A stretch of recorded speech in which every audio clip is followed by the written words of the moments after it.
Welcome to the Winter Tournament Series. We from the Elite Order have been working really hard with this, and I hope everybody will enjoy having some 3v3 action. And with me, I have like the most talented guys. I have PS Enough, and I have Highland Wolf to keep me company and to do all the talking. So Hello, welcome, Wicked guys. Snow. Hello. Thank you. Very excited to be here. How are you doing, Highland? I hear you're eating your dinner. I'm not eating my dinner. I'm He's just not finished. eating at all.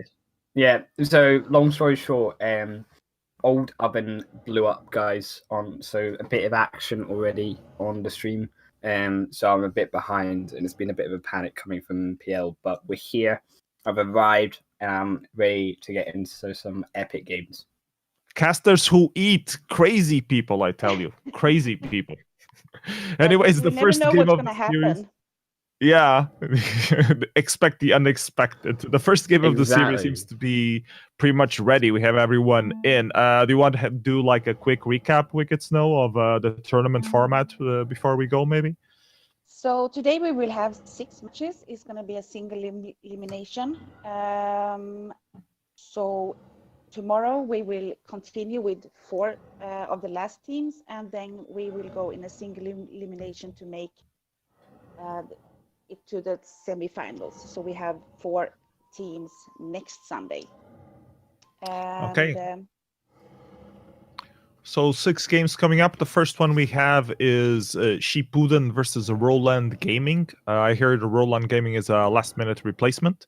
So for the side of Roland Gaming, we will have LSDW, Nymphex, and Rugen. And for the side of Shippuden, we will have Excalibur, Lelouch, and Hao Asakura. And all of the players are pretty much waiting for the draft. And maybe we should tell them that we have this extra ban that they already made. Yeah. If only EU chat worked. Yeah, so we have extra ban from the usual draft one. The drafts, the bans that we have already in place for the side of Shippuden will be Sky, and for the side of Roland Gaming is Catherine. So whenever we're ready to go to the actual draft phase, we will get underway. While you guys enjoy our little roundup table around the Kraken, I'm just checking on Twitch how we are socializing with the Kraken behind us. That's pretty scary, man. I'm pretty scared of this. You know, like a big Kraken behind me. I'm quite nervous. But anyways, we are into the first game, the first draft. Obviously, Sky and Catherine have already been banned, PS enough, and we will be getting into the first ban. What will it be? It looks to be a Black Feather on the board now. 3v3, not my forte, but certainly know what is good in 4.9, what is not good for sure through our tournaments.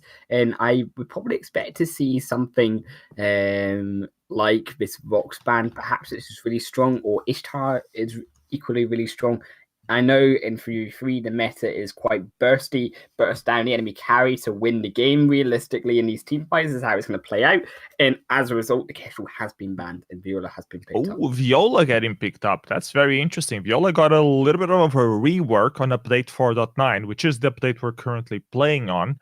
So it's going to be interesting how they're going to play it out from the side of Roland Gaming. So Vox getting picked up. He also got a very interesting buff, especially his weapon path.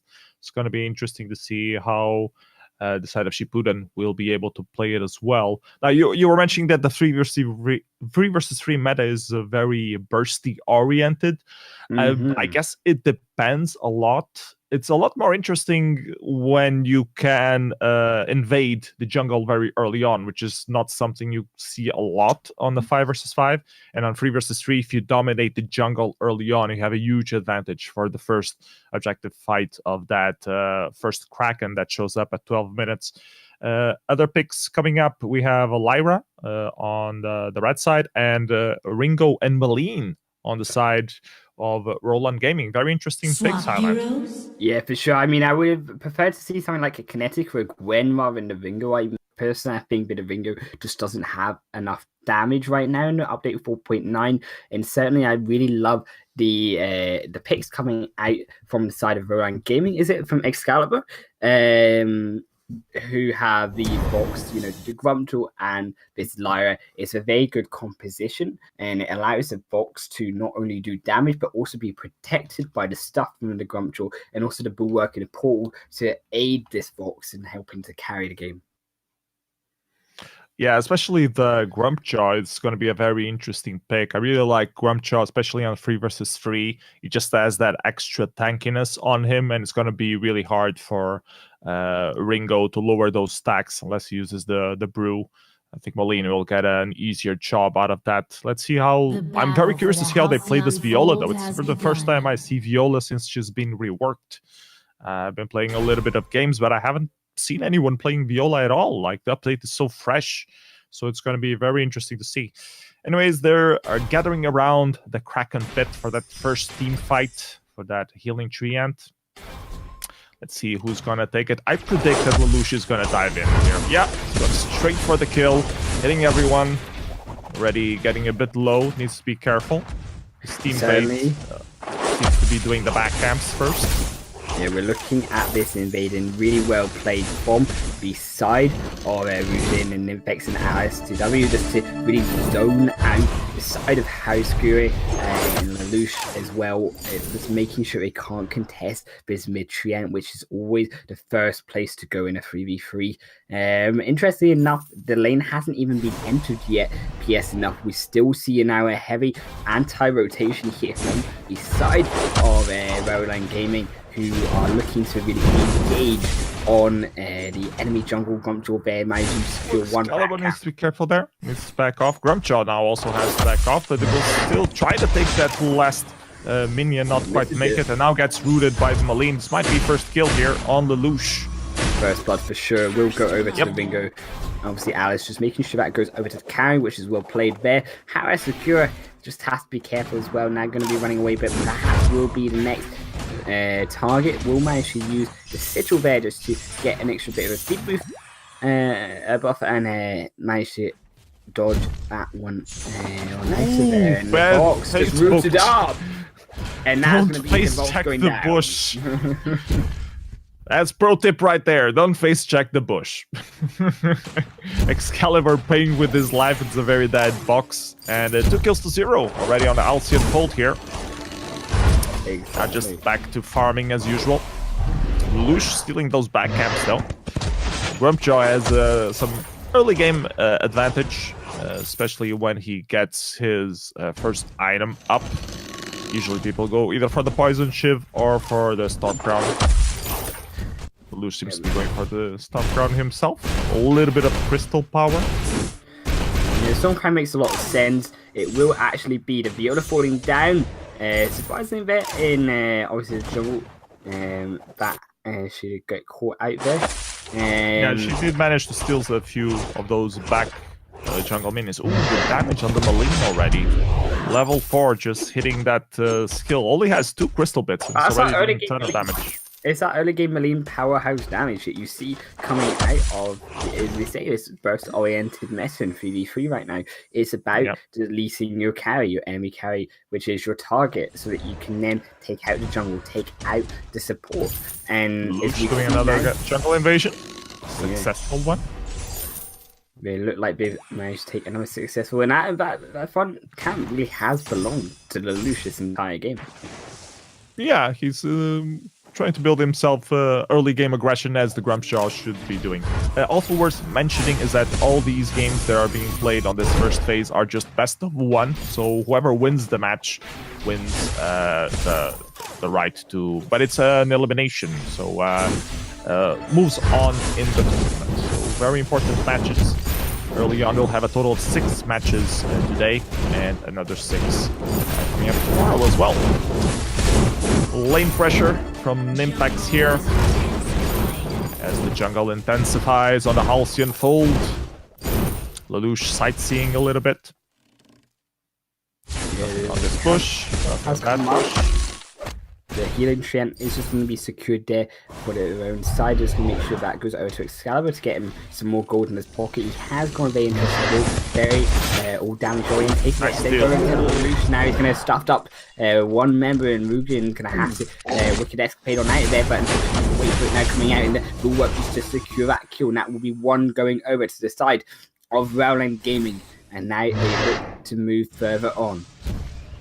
They can rotate to the lane now, put some pressure on. This Vox manages to wave clear. Meanwhile, the Ringo bought himself a Sorrow Blade and an Infusion. So expect some heavy weapon damage dealing coming up on the next few minutes.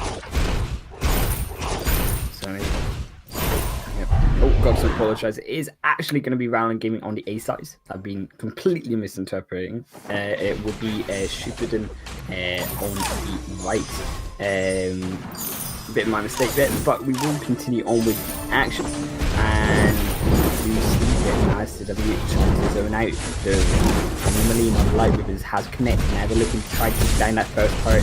PS, and they're going to surely do it. Bulwark's not going to be enough.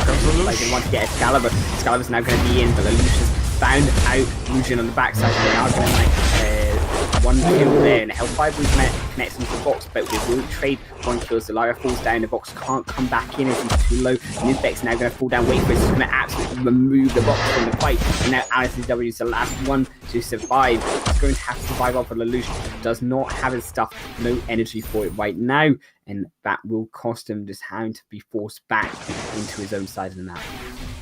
Lelouch being so oppressive here, took down the Maline, took down the Ringo. Not much the enemy team managed to do about it. He seems to be going for an Aftershock as his first item. So going for the Crystal build, and we'll leave Vox with a weapon build option. A Vox that has been buffed on this 4.9 to do more weapon damage. So curious to see how that will play out. Certainly, as we see just the lane getting pushed in there by the side of Shipton, they are just going to, for the side of Rowland Gaming, just take that farm up. We are on the farm, we're 45 on the box to 50 on the Ringo in the gold lead right now, looking dead even at 6.5 minutes into the game. So really nothing else in terms of the lead for our team, but we are only very early into the game. Apart from the first turn, obviously Turret First Blood has gone over to the side of Rowland Gaming, and they will have more areas in the map to move around as a result of this. This is the part of the game where everyone is careful about not to make a bad team fight. They will lose some gold. So I have to gauge here. Lelouch coming on strong, going straight into Maline. Forced to use the Wicked Escapade to get away from there. Viola left behind. Grumjaw eating the Ringo, finishing up the Viola. And it seems that this team fight is going to go for the side of the red team.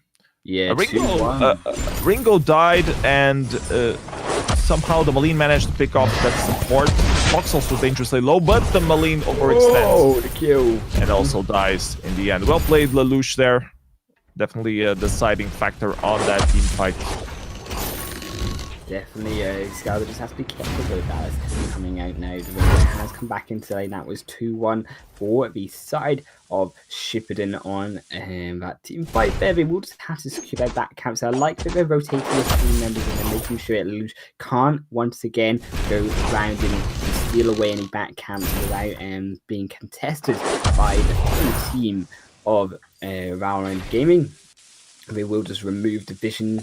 Their vision's so important in 3v3, as we saw so early. Vox just walking into a bush and getting absolutely erased. You have to keep definitely. And on that regard, the side of the blue team has been doing a lot better job with Viola picking up that flare gun early on, which manages to give a little bit more vision advantage. Also, the side of the red team with Lyra does have that little perk that gives her a little bit of vision, but it's a bit of a waste on energy. So I might have another engagement coming up here. Wormjaw manages one.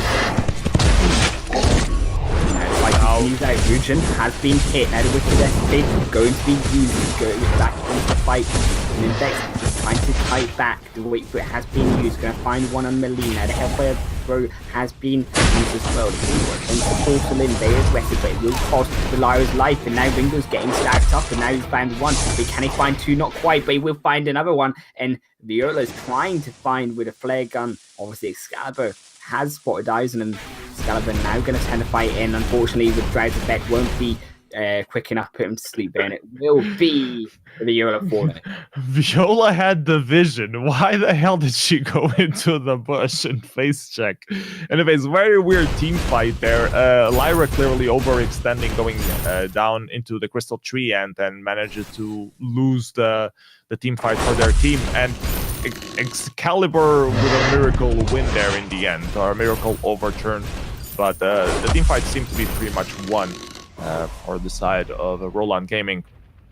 We're reaching minute 10. A reminder that the Kraken will wake up around 12. So this next team fight will be especially important. Time to finish up your builds, get those infusions ready for the big showdown of the Kraken fight. Definitely, I mean, we see obviously the build now coming out because Crucible and the Fountain have been used there for RSTW. She has managed to pull that up, and also that's slightly ahead of how Asakura's build is right now. The fight looks like it could break out though. The Lucian position very aggressively. They have no turrets to fall back against here. PS enough. Yeah, I'm curious how Viola will play on these engages. I mean, she has such a wide range of kit. What will she use to give her team a little bit of an extra advantage? Lyra prioritized the Crucible early on. She hasn't really been using it that much, not really needing it. I guess she's mostly waiting it for the Hellbuyer through, I guess. Even a lullaby from Viola, but there's not really much that they need to actually crucible out. Apart from the other side, RSTW is much more the onus is on them to actually crucible out. Obviously, the Volk's wait for it hasn't been successfully volked out yet in the game, and obviously the stuff is another ability that needs to be blocked. Otherwise, you lose a member of your. Might have another engagement coming out. Lyra going dangerously low. Grubjaw stepping in, putting down those stacks up. Viola is the one that's left a bit low. Needs to be careful. Dive in from the ground, trying to finish someone off, and then she manages up eating up Malene. She does have the Wicked Escapade to still get away though, which she uses. Now it's Ringo in the bad place in the lane. Excalibur doing the flank from the bot side, trying to get someone, not quite connecting. Lelouch wants a piece of this tower. Here comes a wild Lyra going into the fray, and Ringo ends up dying. They managed to do a trade there though, and this Grumjaw not quite able to finish anyone off besides that Ringo, and he's almost risking dying. He does die indeed. Adrian almost got them there. Lyra now going to be running for her life as Rugen hunts her down with Melene looking for more blood, and that obviously it's enough. But honestly, they just can't find her. The sigil is just too great with the speed buff from the Lyra. And they're not going to be able to find her quick enough. And Rugen and RSW are just going to have to try to settle for his barrier here. Here comes the Ringos trying to pick someone off. A Wicked Escapade gets Malene into safety, but Viola doesn't have the same luck. So now the tables are turned, and we have a Kraken available to get started up. There's a box at the trap, not Ringo, obviously. My bad. I don't like this skin of Fox, where the echoes are very clearly marked when you list them, compared to other skins of Fox. Anyways, the Kraken is going dangerously low. It's going to be the first Kraken for the side of the red team. Ruden, pretty much uncontested. Curious to see how this next team fight is going to shape up. I wanted to say that I think Lyra is overextending too much on those team fights, but they need to be aggressive, and she does have the Storm Banner to do some damage.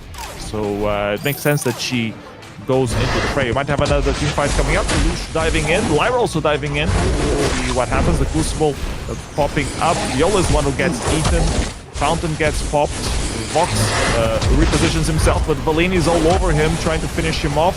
The barrier keeps him alive of that flask, and Lelouch dangerously low, needs to be careful. Here comes the over-aggressive Lyra once again.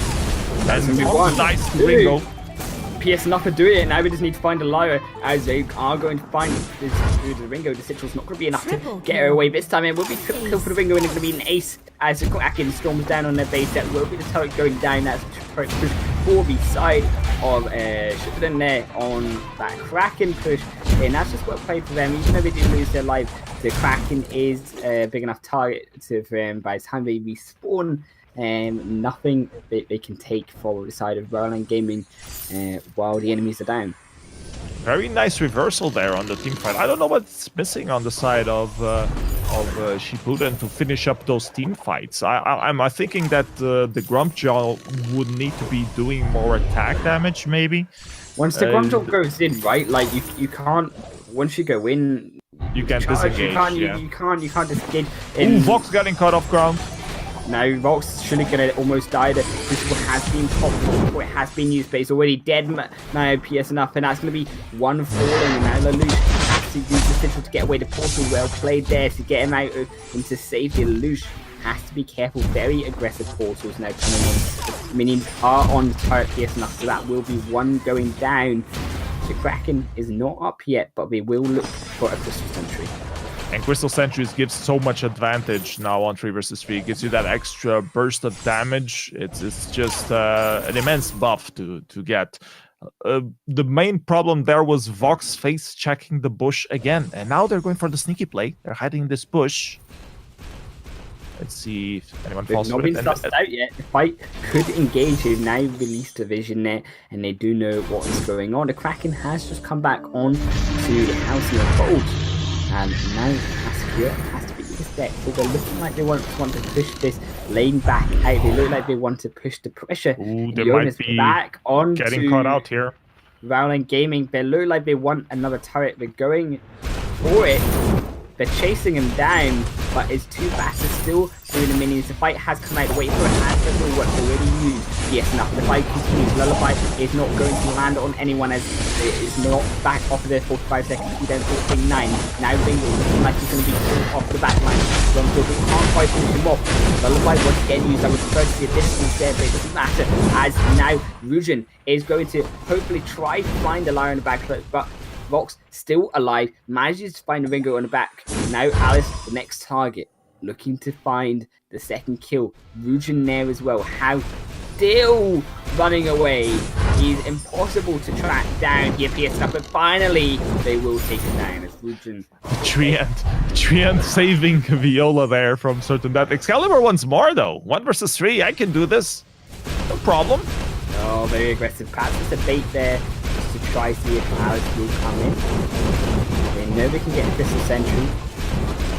The Crystal Sentry. Yeah, the Lyra did back Excalibur, off the one-man show. It totally dominated that team fight there. They managed to let him take up his stacks, and once Vox is stacked up, it's very hard to finish him off, especially with the defense itemizations that he got. They've been focusing down on the Grumpjaw first, and I think that's a mistake. I think they should be focusing down on the Vox. Yeah, you need to definitely delete the carry. The Vox was allowed in that fight to survive for far too long, and as a result, Vox ultimately did manage to get a kill on the backside of the Ringo. Might have another team fight coming up here. Viola face checking that bush. I like the itemization on Viola a bit better. That little what's it called? Rook's Decree gives him an extra barrier, which is very good, especially when she has also the capacitor plate. So that really helps out on those team fights. It gives an extra little barrier to your team that your opponent team is not having. The vision is there, wait for it, has been used. Bulwark also used. Lullaby has been used, but not going to put him to sleep. The Bulwark will have to come out on the box, still going in, he's still alive. Yes, enough. The stuff has come up on the that's because won. And now it's going to take her out the fight. They're going to just kill off Rujan now. Excalibur's still alive. Wicked escape goes back down, but not going to be for long, surely, as they do cut off Rujan's escape. As he can still get away from this one. Excalibur has been turned away by Alex. Can't quite finish him off. Rujan will actually manage to survive with the help of the rotations from Viola there, but the healing Treant will still go over to the Grumpjaw and it'll just start the Kraken. Wicked Escapade is so useful to get away from these team fights once they are lost. But once again, they didn't focus the Vox and just let him stack up. Let's see if they do a better job here. Vox already stacked up, so a little bit too late. It doesn't look like they'll find a kill there right now, but how has he... Get Lyra caught a bit out. Can't quite find a steal, but Lyra has gone down. The portal there is just going to actually help the enemy team. And actually, Vox actually using the escape is not going to be enough, as unfortunately the portal ended up actually killing the Vox.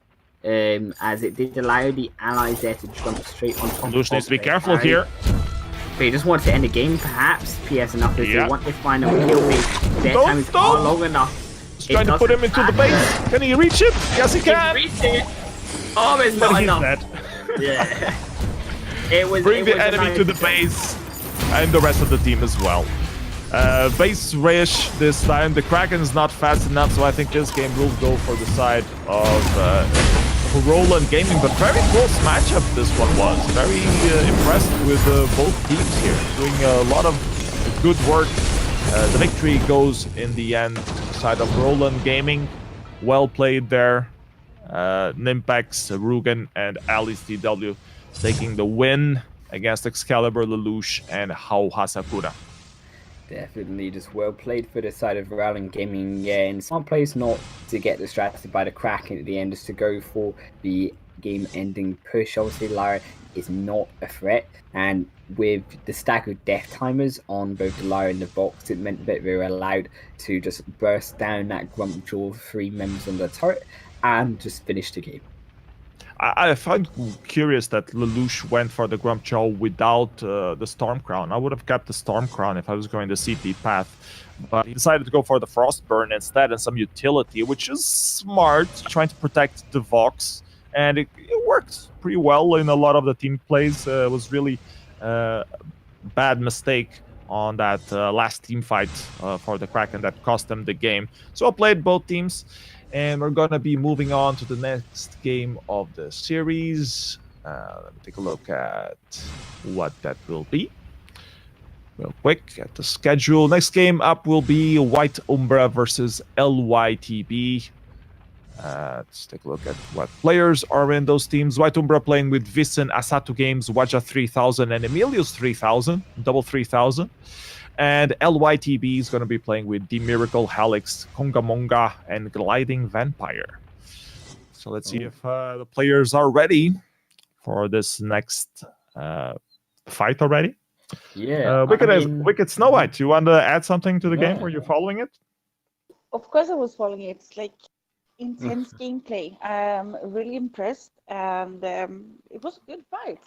Like I had like strong beliefs for the red team there for a long while, but in the end it goes fast in 3v3. It's not as as 5v5. Very good initial fight for this tournament. I'm really impressed. See if we can get these guys in. Yep, let's see if we get it on. Highland Wolf, anything to add about this next team coming up? I don't particularly know any of these players. I know that Lelouch, bad day today in terms of the competitions, was in the Maxman Premier League earlier today, but certainly looks like an interesting match. I do actually think I remember Gliding Vampire is in the top 100 EU, I believe. So I definitely think that perhaps it's just going to depend on the draft. I think that despite the fact they had this really strong draft, and I thought that obviously the side of Lelouch's team were going to win, it did actually go to Roland Gaming, and well played to them for this Ringo as well. Played so well in the positioning and not allowing him to get too caught down too fast, which allowed the Malign then to output enough damage into the team fight before it was over. And definitely well played to Birlo as well. Malign is such a broken hero as well, especially in 3 versus 3. You have so much room to maneuver that you can really a smaller map. Yeah, re-engage and stuff like that really gives you a little extra edge to go into the team fight, get away from the team fight, stun someone. Your kit is so extensive that you can do a lot of things, but you need to be a skillful player. So well played there from the side of Rugen. Was Rugen on the Marine, right? I'm in doubt now. Yeah. Okay, next game coming up. We're waiting on Melini, who maybe he could come back in for the stream. Yeah, the stream's gone. Yeah, I mean, I also want to say like a really big welcome to all my guys from First Gamers that are here as moderators. Oh yes, yes, seeing them doing an awesome job in the stream, like keeping everybody happy. They don't know much about me, but what they don't know is like back in just being so super positive. I'm so grateful you guys are here. And help out. Yeah, and all of the people from behind the production work have also been helping setting up the parties and stuff like that. A lot of people involved getting up the tournament. So thanks everyone involved to getting this up and running. To help a more buttery smooth experience happen on this tournament. Experience, yes. Yeah. We need now more we're of just that waiting on for Vainglory. one guy more. Yep. How about we talk about the bans? I mean, obviously we do see the side of LYTV has actually banned Kinetic, and on the other side with our Umbra they banned Sky. What do we think of these guys? Well, I have to like give some inside information here because the Miracle Gliding Vampire and Kongamonga is that's my teammate. Oh, we got bias here. Like, I'm not gonna lie. I'm gonna be a little bit biased. Yes. Of course, I wish both teams like the best of luck, but these guys can pull up things that is just amazing. They surprise me every day in good ways. Well, they can surprise you again tonight. Wicked, and we'll win. Surely, we'll pray for a win, Wicked, for your team.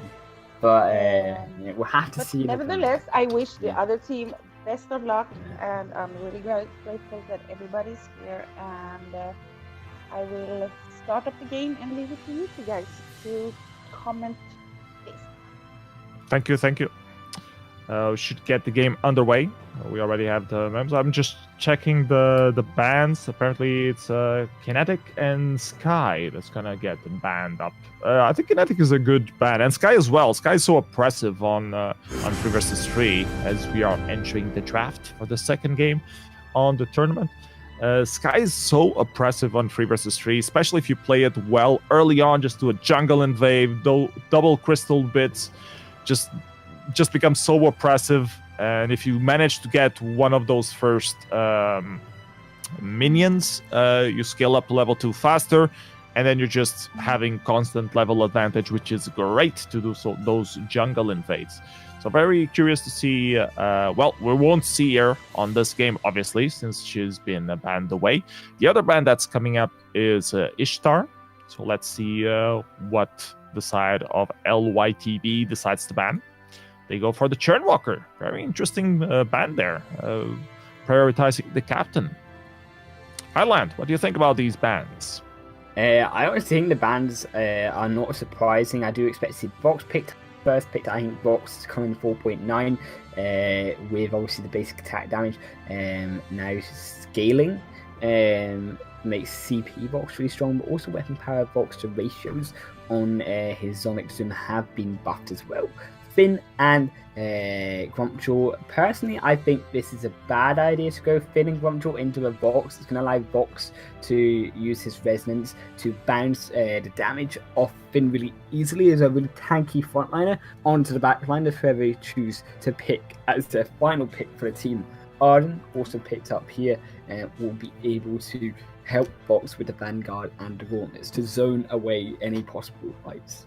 Yeah, Finn will definitely need to keep his distance away. Seems that Vision's gonna round up this pick with a Black Feather. Black Feather so broken right now that's just ton of damage without any offensive items, really. Like his A as in his B is just ridiculous high damage throughput. So very interesting pick. Curious to see if they're going to play Weapon Vox or CP Vox. Probably Weapon Vox, and leave the CP build path for a Blackfeather. And round up the composition from the side of LYTB, we have the Celeste, which she got a little bit of a love on the latest update, so she's back in command. I'm not sure that's the best pick against a Blackfeather, though. Blackfeather is a dive hero, so it's really gonna burst her down. So very curious to see how these team fights play out, Highland. Exactly. I mean, who do you think PS enough has the better draft comp here? And I'm going to ask this because I think it's the side of the A team. I think I think they have they can dive and they can also protect a bit better. If they keep kiting, Vox will round up those stacks and they will keep doing poke damage with Blackfeather, so they will be all right. They can get back if Grumpjaw is diving upon them and maybe survive for a little while longer. And if Celeste doesn't pick up with the rest of the fight, I think they will be able to turn it around and kill Grumpjaw and then proceed to Finn and Celeste. But on the other hand, if there's a good forced accord forcing Vox into the fray, he might get deleted real fast, and then it's anyone's game if Blackfeather can finish up some kills or not. Anyways, the early jungle invade coming up. Yeah, certainly. They're just looking at each other. Oh, wow. Maybe a disconnect. Yep. Yeah. I don't. Yeah. It looks like they surrendered. Yeah. I think one of them disconnected or something. Looks like, unfortunately, a disconnection. I mean, you are obviously responsible for your own connection. So we will have to get back into the game, unfortunately. Otherwise, one of the teams.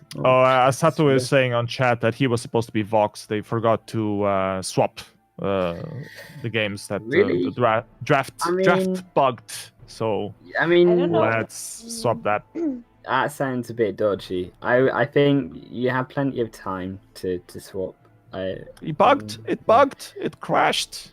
We can't tell, man. We can't tell. But yeah, a bit unfortunate. But we'll continue on. It will be the same picks and bans, guys. Moving into the second game, we'll just have to get right back into it. With some more action. I think it's legit.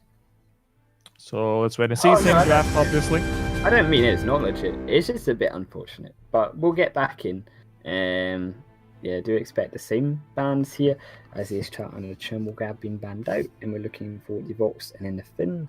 And the Grumpjaw followed by the Arden. No, this Swap one. heroes. There we go. We're so busy selecting the skins that they forgot to swap the hero. Yeah, the skins look pretty epic, man. I mean, priority, man. You need to select your skin properly. Yeah, I mean, yeah, you need to have priorities in life. Mm-hmm. Got to love that winter Vox skin. You know, Vox and nice. We do see, obviously, the second game. It will be for the side of White Umbra. It will be the Sinner Sato games and Emilix 3000 versus LYTB on Konga Monga, Gliding Vampire, Andy Miracle, Wicked, Hopes and Dreams in this team. Konga Monga, such a nice nickname. And also a nice, Grumpjaw skin. That's pretty sweet Grumpjaw skin. Lapdog Grumpjaw. I'd dig that one. I would prefer if it had the Santa hat, of course, instead of the halo, because it is the almost December already. Celeste has the hat, so she's legit, but the rest of the characters are somewhat lacking in that regard. Here comes a jungle invade early on, scattering the team of White Umbra. Doing a little bit of damage there, not enough to chase away LYTB. They will take this barrier treant. Arden hesitating too much doing the back camps, and now he's just too late. He should have went there faster, in my humble opinion. Now Konga Monga is on him. Will he be able to take? Yes, he will. His own jungle. And scare away Emilios 3000 might get caught up here between the Finn and the Grumpjaw. Yeah, certainly looks like the core collapse has landed there. Yes, enough, and there will be Kongamonga now looking to find it, despite here Vincent has continued doing the backstep, and unfortunately that will make him targeted. The fast being popped.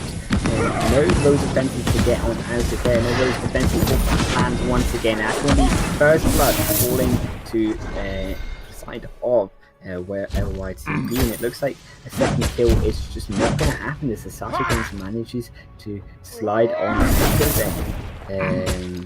Definitely, you know, the side of Wicked's team doing really well. Grumpjaw now in a bad problem. He missed that tree ant, and now Blackfeather is gonna chase him down.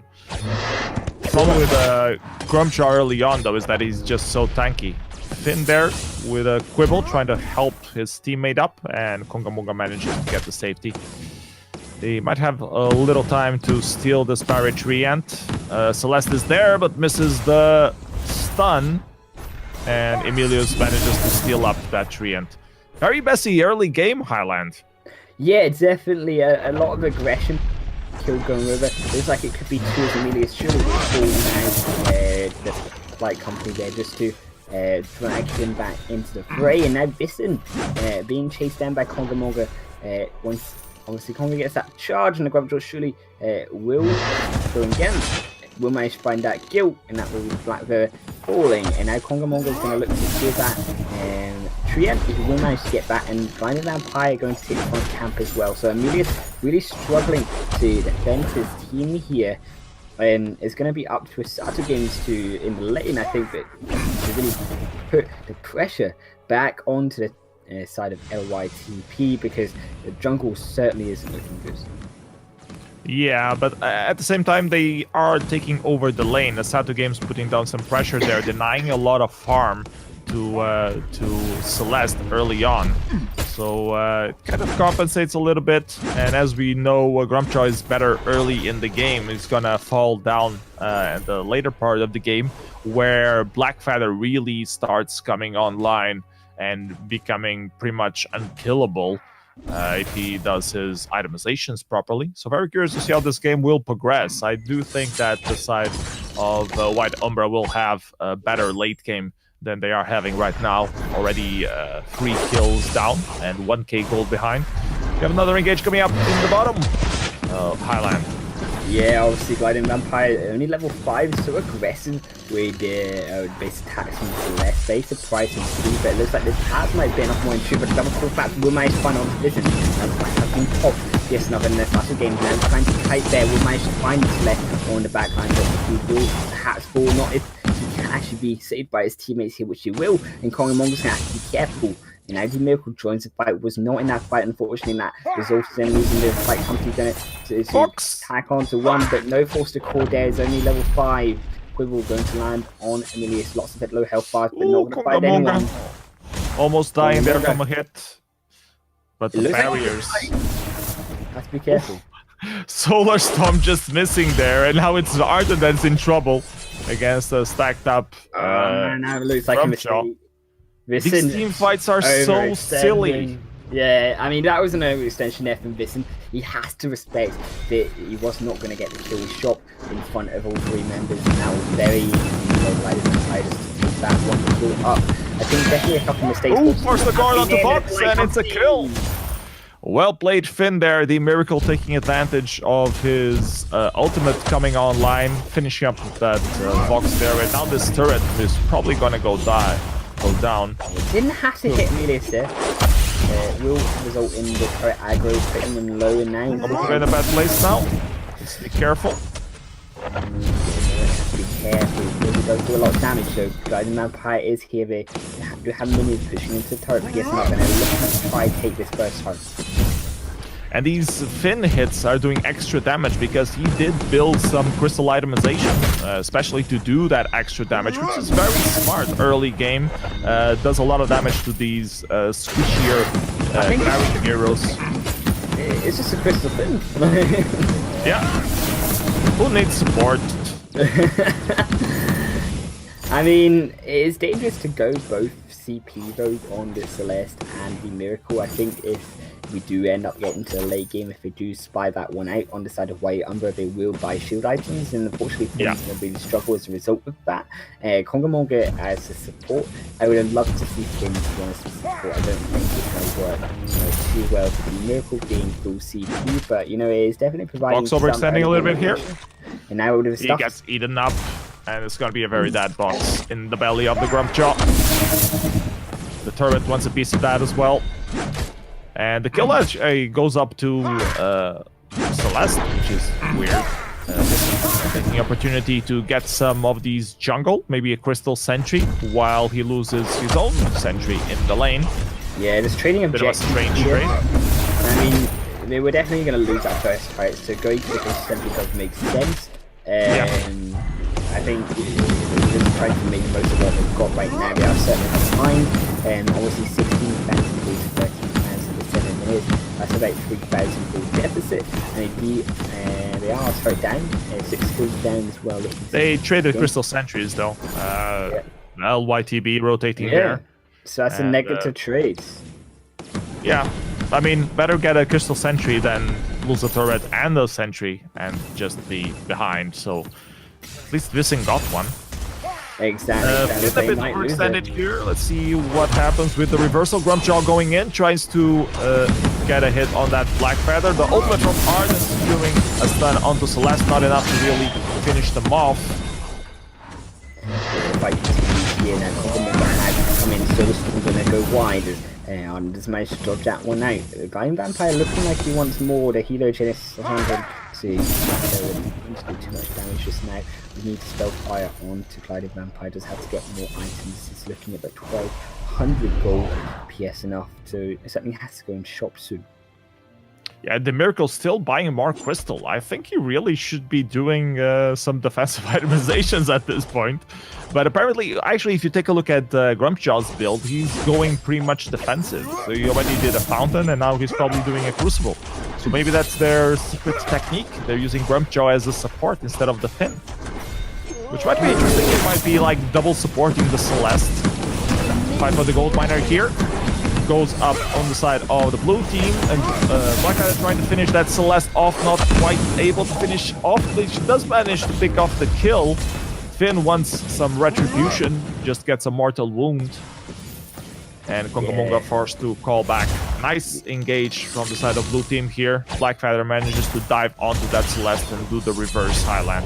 Yeah, I mean, that was just a steal there for the side of White Umbra onto that Crystal Miner. Very aggressive for the side of LYTB to start that, and unfortunately, because they lost that, they lost the team fight. The damage that was done thanks to the objective onto the likes of the Celeste and the Miracle. I think they need these two support, so we perhaps need Kongamonga. I think it would have been much better for Kongamonga to be that weapon power. I think that would have worked a lot better than having the Miracle as a second crystal hero. Like I think is going with a poison shiv and a spell sword. I think would have been better. And use the Finn as a proper support. Yeah, I mean, you have to play seriously these are elimination matches, and I just don't think that these builds have been fought through, this is serious. This is serious business. You just don't understand the art of Finn, of CP Finn. Of CP Finn. I'll try it out as my main support. How it works. I might be proven wrong. Both of them do have those mortal wound itemizations, so I don't know how well that's gonna work out for them. They shouldn't be more bursty instead of mortal wound. You have another engage coming up, but I think they're gonna disengage. Grumpjaw been frontlining, losing those stacks. Blackfeather going in and out, not quite connecting those on points. Last ones to go back home. Also not connecting those Heliogenesis, so damage back and forth. Now connecting one with Blackfeather and Holy Nova. A big damage dealer from Finn there. Solar Storm not quite hitting anyone though. Here comes the Sato picking up those stacks, manages to kill off Grumpjaw. Ultimate catching Celeste off ground, and this is a very dead Finn, I think. Unless he can kill all three members here with the help of the Crystal Sentry. No way he's doing that. Yes, enough. That will be the Crystal Sentry going over to the side of White Umbra, and it seems like the fight has starting to turn. Miracle Reed is falling off. I mean, he's now building Evil Harvest. He doesn't need to harvest. He's a tanky Finn. He's got the most health of any support there is in the game now. Well, if he wants to frontline more, I guess it makes some sense. There is no damage. And he does, but it does give him a little bit more cooldown as well. Evil Harvest does give you cooldown, right? I'm not talking out of my ass here.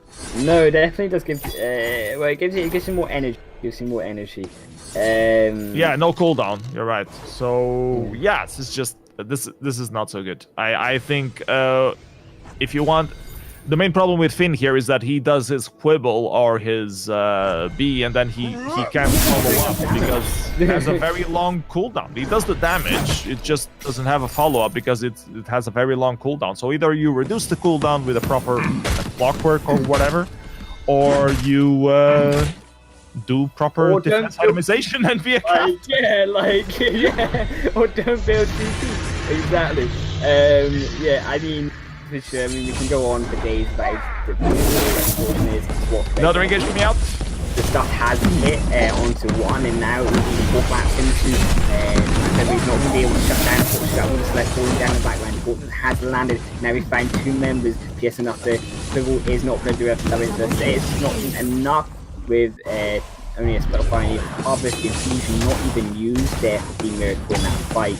But he is got it in the inventory. Huge hit builds coming out from the side of their white. It looks so good in the early game, but the Kraken is going to be started by White Umbra. It looks like it could be something as a match if they're not careful. Yeah, late game is here, and the Black Feather late game is just he out-sustains the enemy team. He's diving, ignoring completely Finn, and Grumpchalk is diving for Celeste and always getting the kill and getting out alive at the same time. So either the Celeste starts hitting those Iliogenesis a lot better, or it's going to be a very hard late game.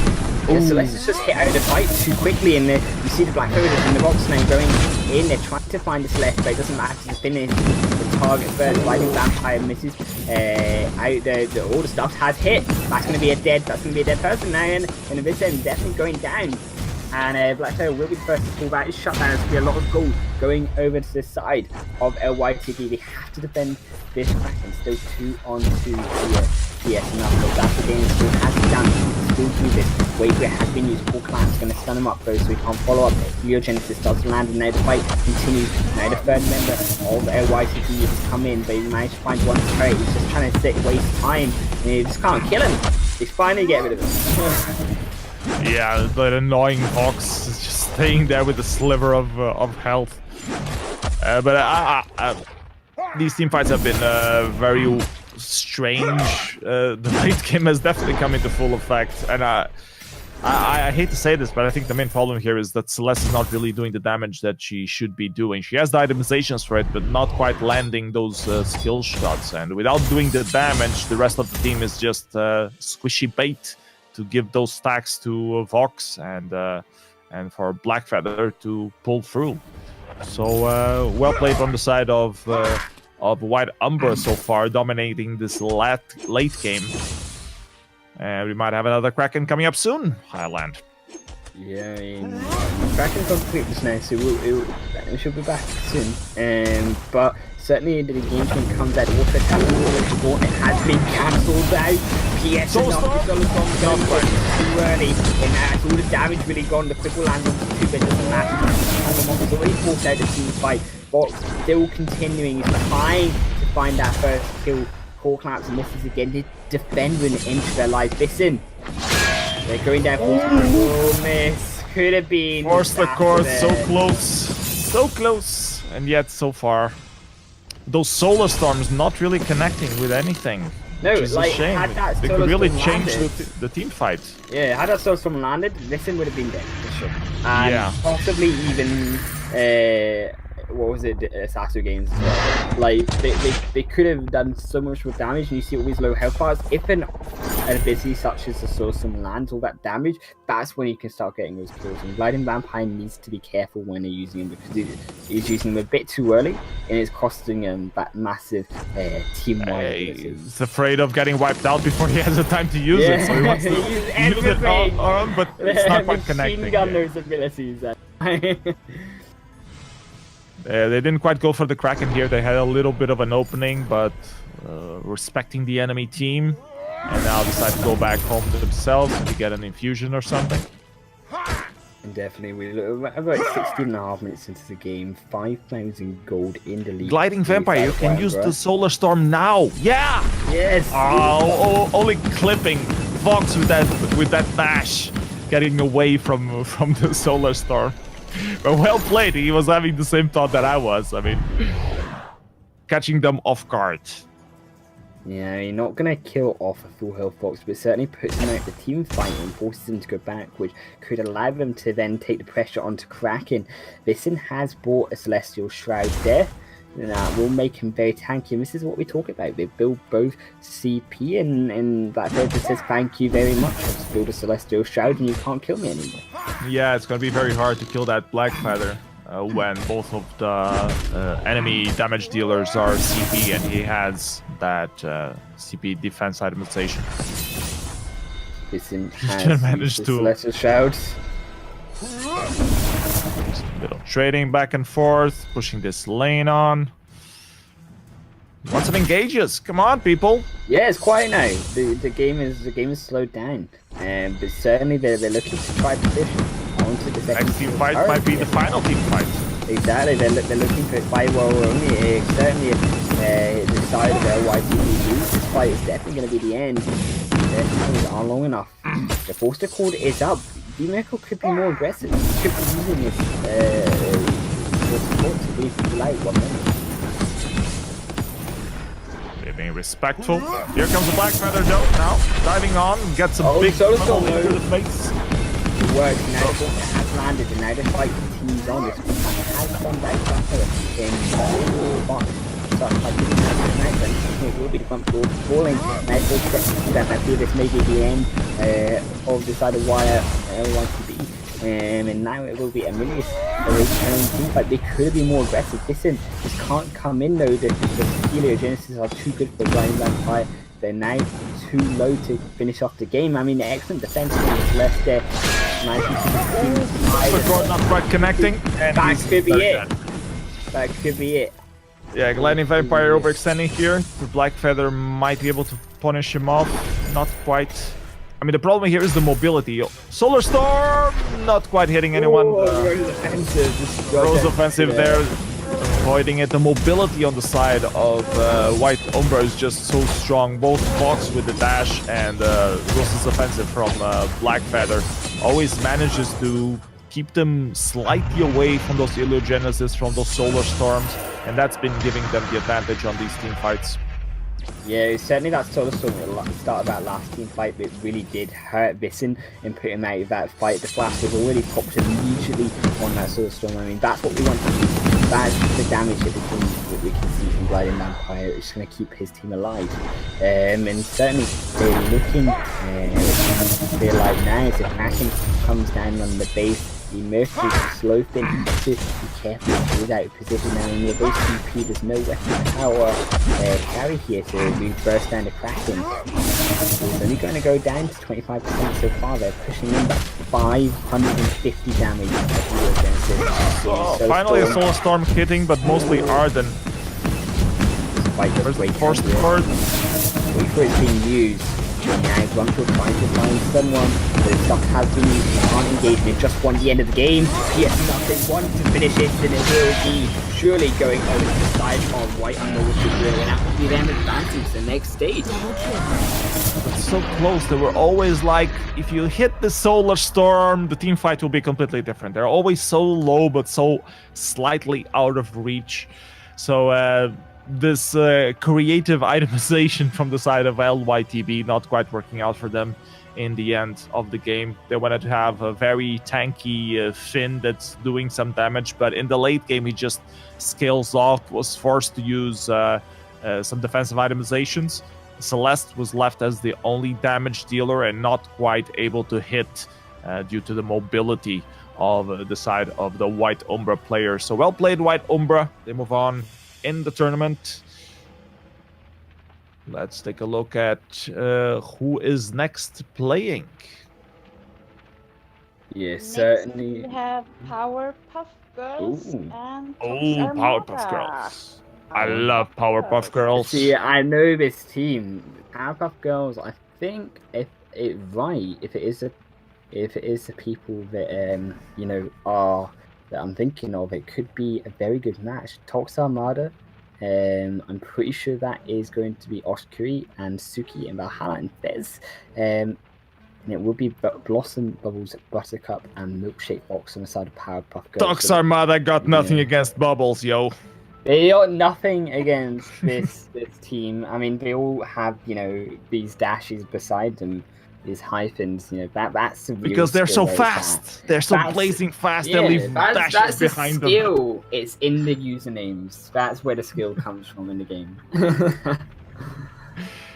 Anyways, we have the draft coming up soon.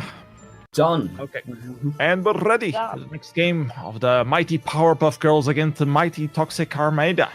Can the toxicness invade the niceness of the Powerpuff Girls? Stay tuned to find out the next couple of seconds. I'm putting my money on the Powerpuff Girls. They're made of sugar and spice and everything nice. Draft mode required. What do you think of these bands, right? What do you think of Viola and Vox? Well, Vox is definitely interesting because of the versatility that he has. He can both go CP and weapon. I think that's mostly why he's been so prioritized. Not just because he's good, but because he can flex between those two picks. And leaving the opening for the jungler to be whatever fits best against the enemy draft. But yeah, definitely bans against Sky, as we have been seeing Grumpjaw. We've been seeing a lot of Grumpjaw. And also somewhat successful. Those are my main ones. I haven't seen any Petal, which is curious because Petal is so dominating on 3 versus 3 if played well early game. So curious to see how that works out as well, if we will have any Petal being played or not. Access. It's going very smooth otherwise, so obviously we're gonna have some speed. It's not our fault that they don't have, you know. Give access to the Powerpuff Girls. It's important. They better otherwise, Mojo Jojo is gonna come and eat you. I mean, they better put up a fight now that, you know, they need to win, you know? Yeah, who needs ping when you have the skills? When you just phase through all the abilities with the lag, yeah. Anyways, information on the bans while we're waiting for the game to get started. Powerpuff Girls will ban Viola and Toxic Armada bans Vox. Smart bans, in my humble opinion. Let's see what the second round of bans will be, as Buttercup is still pending acceptance. Buttercup, come back. We need you, Buttercup. I know. We can't fight bad Mojo without you. Yeah, definitely going to be an epic game to see if, obviously, Decided Powerpuff Girls can unfortunately beat Decided Tox Armada. Unfortunately, I think we have drawn the short straw. We have an accept, and I think we will try to start it up, see how it works. We're ready. Go, go, go. And look at finding a match for a party. All right. Neat. We'll just have to find a match now. We are into the third game of the series, and Grumpjaw getting banned. Yeah, straight away. Grumpjaw, they must know what they want. Yeah, it's one of the strongest picks on 3 versus 3. Also for his versatility, you can also flex him as captain, which didn't work so well on the previous match, but you know. It's a possibility. Let's see what Toxic Armada bans. They decide to ban the Churn Walker. Afraid of those what's it called, trespass, the ultimate of, the trespass, Walker. Yeah, very Ishtar getting picked up for Blossom. We're gonna see some Ishtar playing. Ishtar got a bit nerfed on 4.9. Not sure how viable she still is. I think Ishtar's gone from being broken to actually just being like fightable. Half broken. She's. I think it's quite scary to see how many nerfs Ishtar's had, and she's still viable. Is a mid laner. Obviously the ascension from Ishtar, she does get fed. Ultimately, she will manage to really burst down the enemy carries, the enemy team with those 4 knives that she spawns in the empowered attack she deals. But Kensei looking to go in with the Lorelei, definitely going to be looking like a very heavy engaged comp. I'll be surprised. I do like to see the same thing. It's going to be picked up. This is going to be a very interesting match. Like a lot of different heroes from what we've been seeing on the previous matches. Ishtar, Sandfang. Ooh, what's this we see from Buttercup? Very interesting. Yeah, I mean, I like that. I like the Inara to. You can use the Inara to kick back Oskuri, who perhaps will be on the Kensei here. Oskuri will be the laner for sure. I definitely know that much. Because he plays a lot of lane. I think the Powerpuff Girls' tactics will be to hyper protect that Ishtar. Let's see how that works. And look at the composition from Tox Armada, clearly going for the late game. I mean, Alpha has some early game aggression as well, but I think they're mostly aiming for the late game and that hyper carrying that Kensei as well. So very curious matchup this is going to be. Like those Crucibles will need to be on point for both teams to really lay down the hurt. So very curious for this third matchup of the tournament. Hope you guys have been enjoying as we're going down to Halcyon Fold for the third time today on this first day of the tournament. Bubbles, Blossom, and Buttercup going up against Valhalla, Oskuri, and Tsuki. May the games begin. Yeah, I mean, certainly expect a rotation into the mid triad here, and we do look like we're going to see as they position themselves for the spawn of the mid triad in the shop. Looks like the side of Tox Armada is going to be careful, stay in the bush, and now the engagement comes in. They're looking to try to steal it away. Oskuri, they're not going to manage it, perhaps. Fish with lands, and they do actually manage to steal it. That is brilliant for Oskuri there, managed to take that one away and go on to Oskuri as well. That's going to be a really good goal to get him ahead.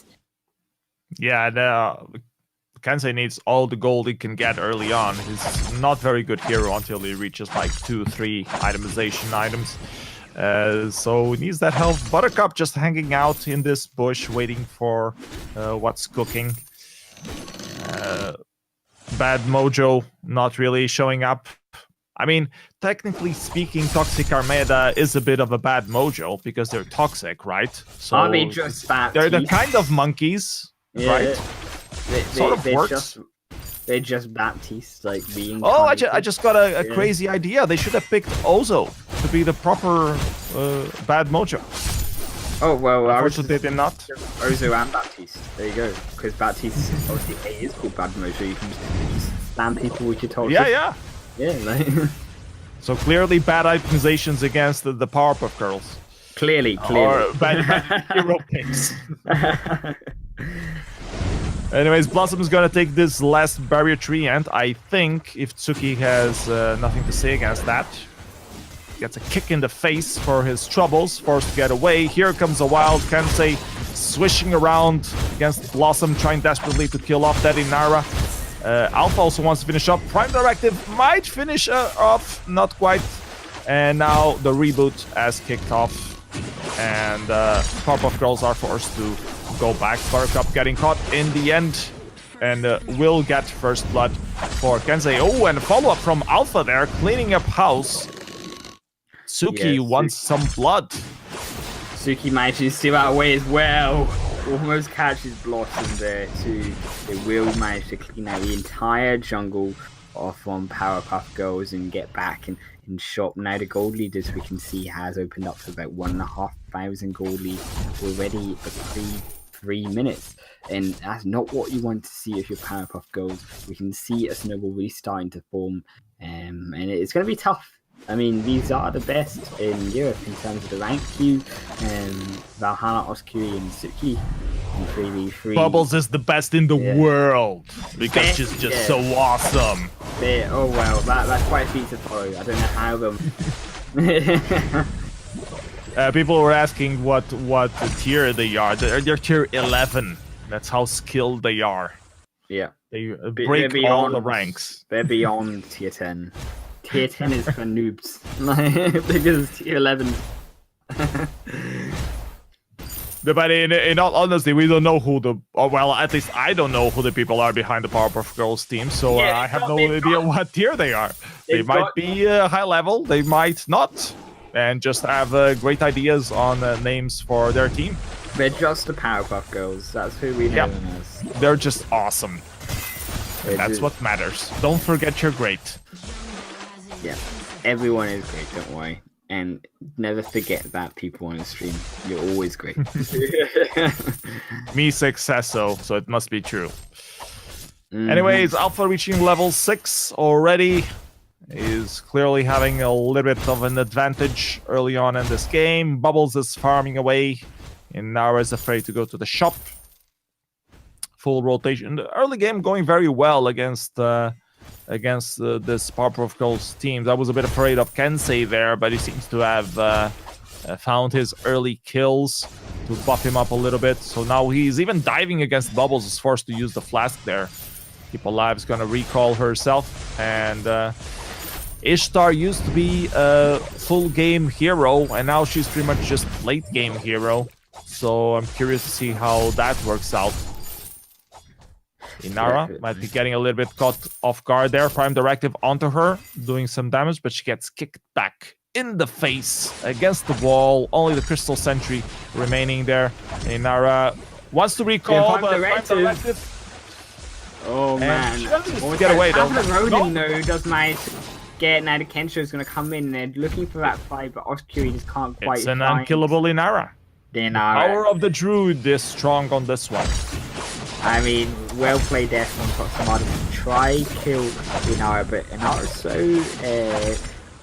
good at just managing to escape, so able just to kick back any enemies that try to engage on top of her. But will be the gold miner nonetheless, very quickly going down for the side of Tox Armada.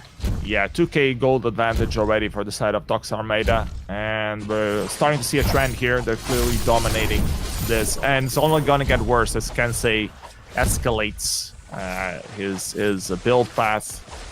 The late game doesn't look very good, doesn't look very promising for the Powerpuff Girls.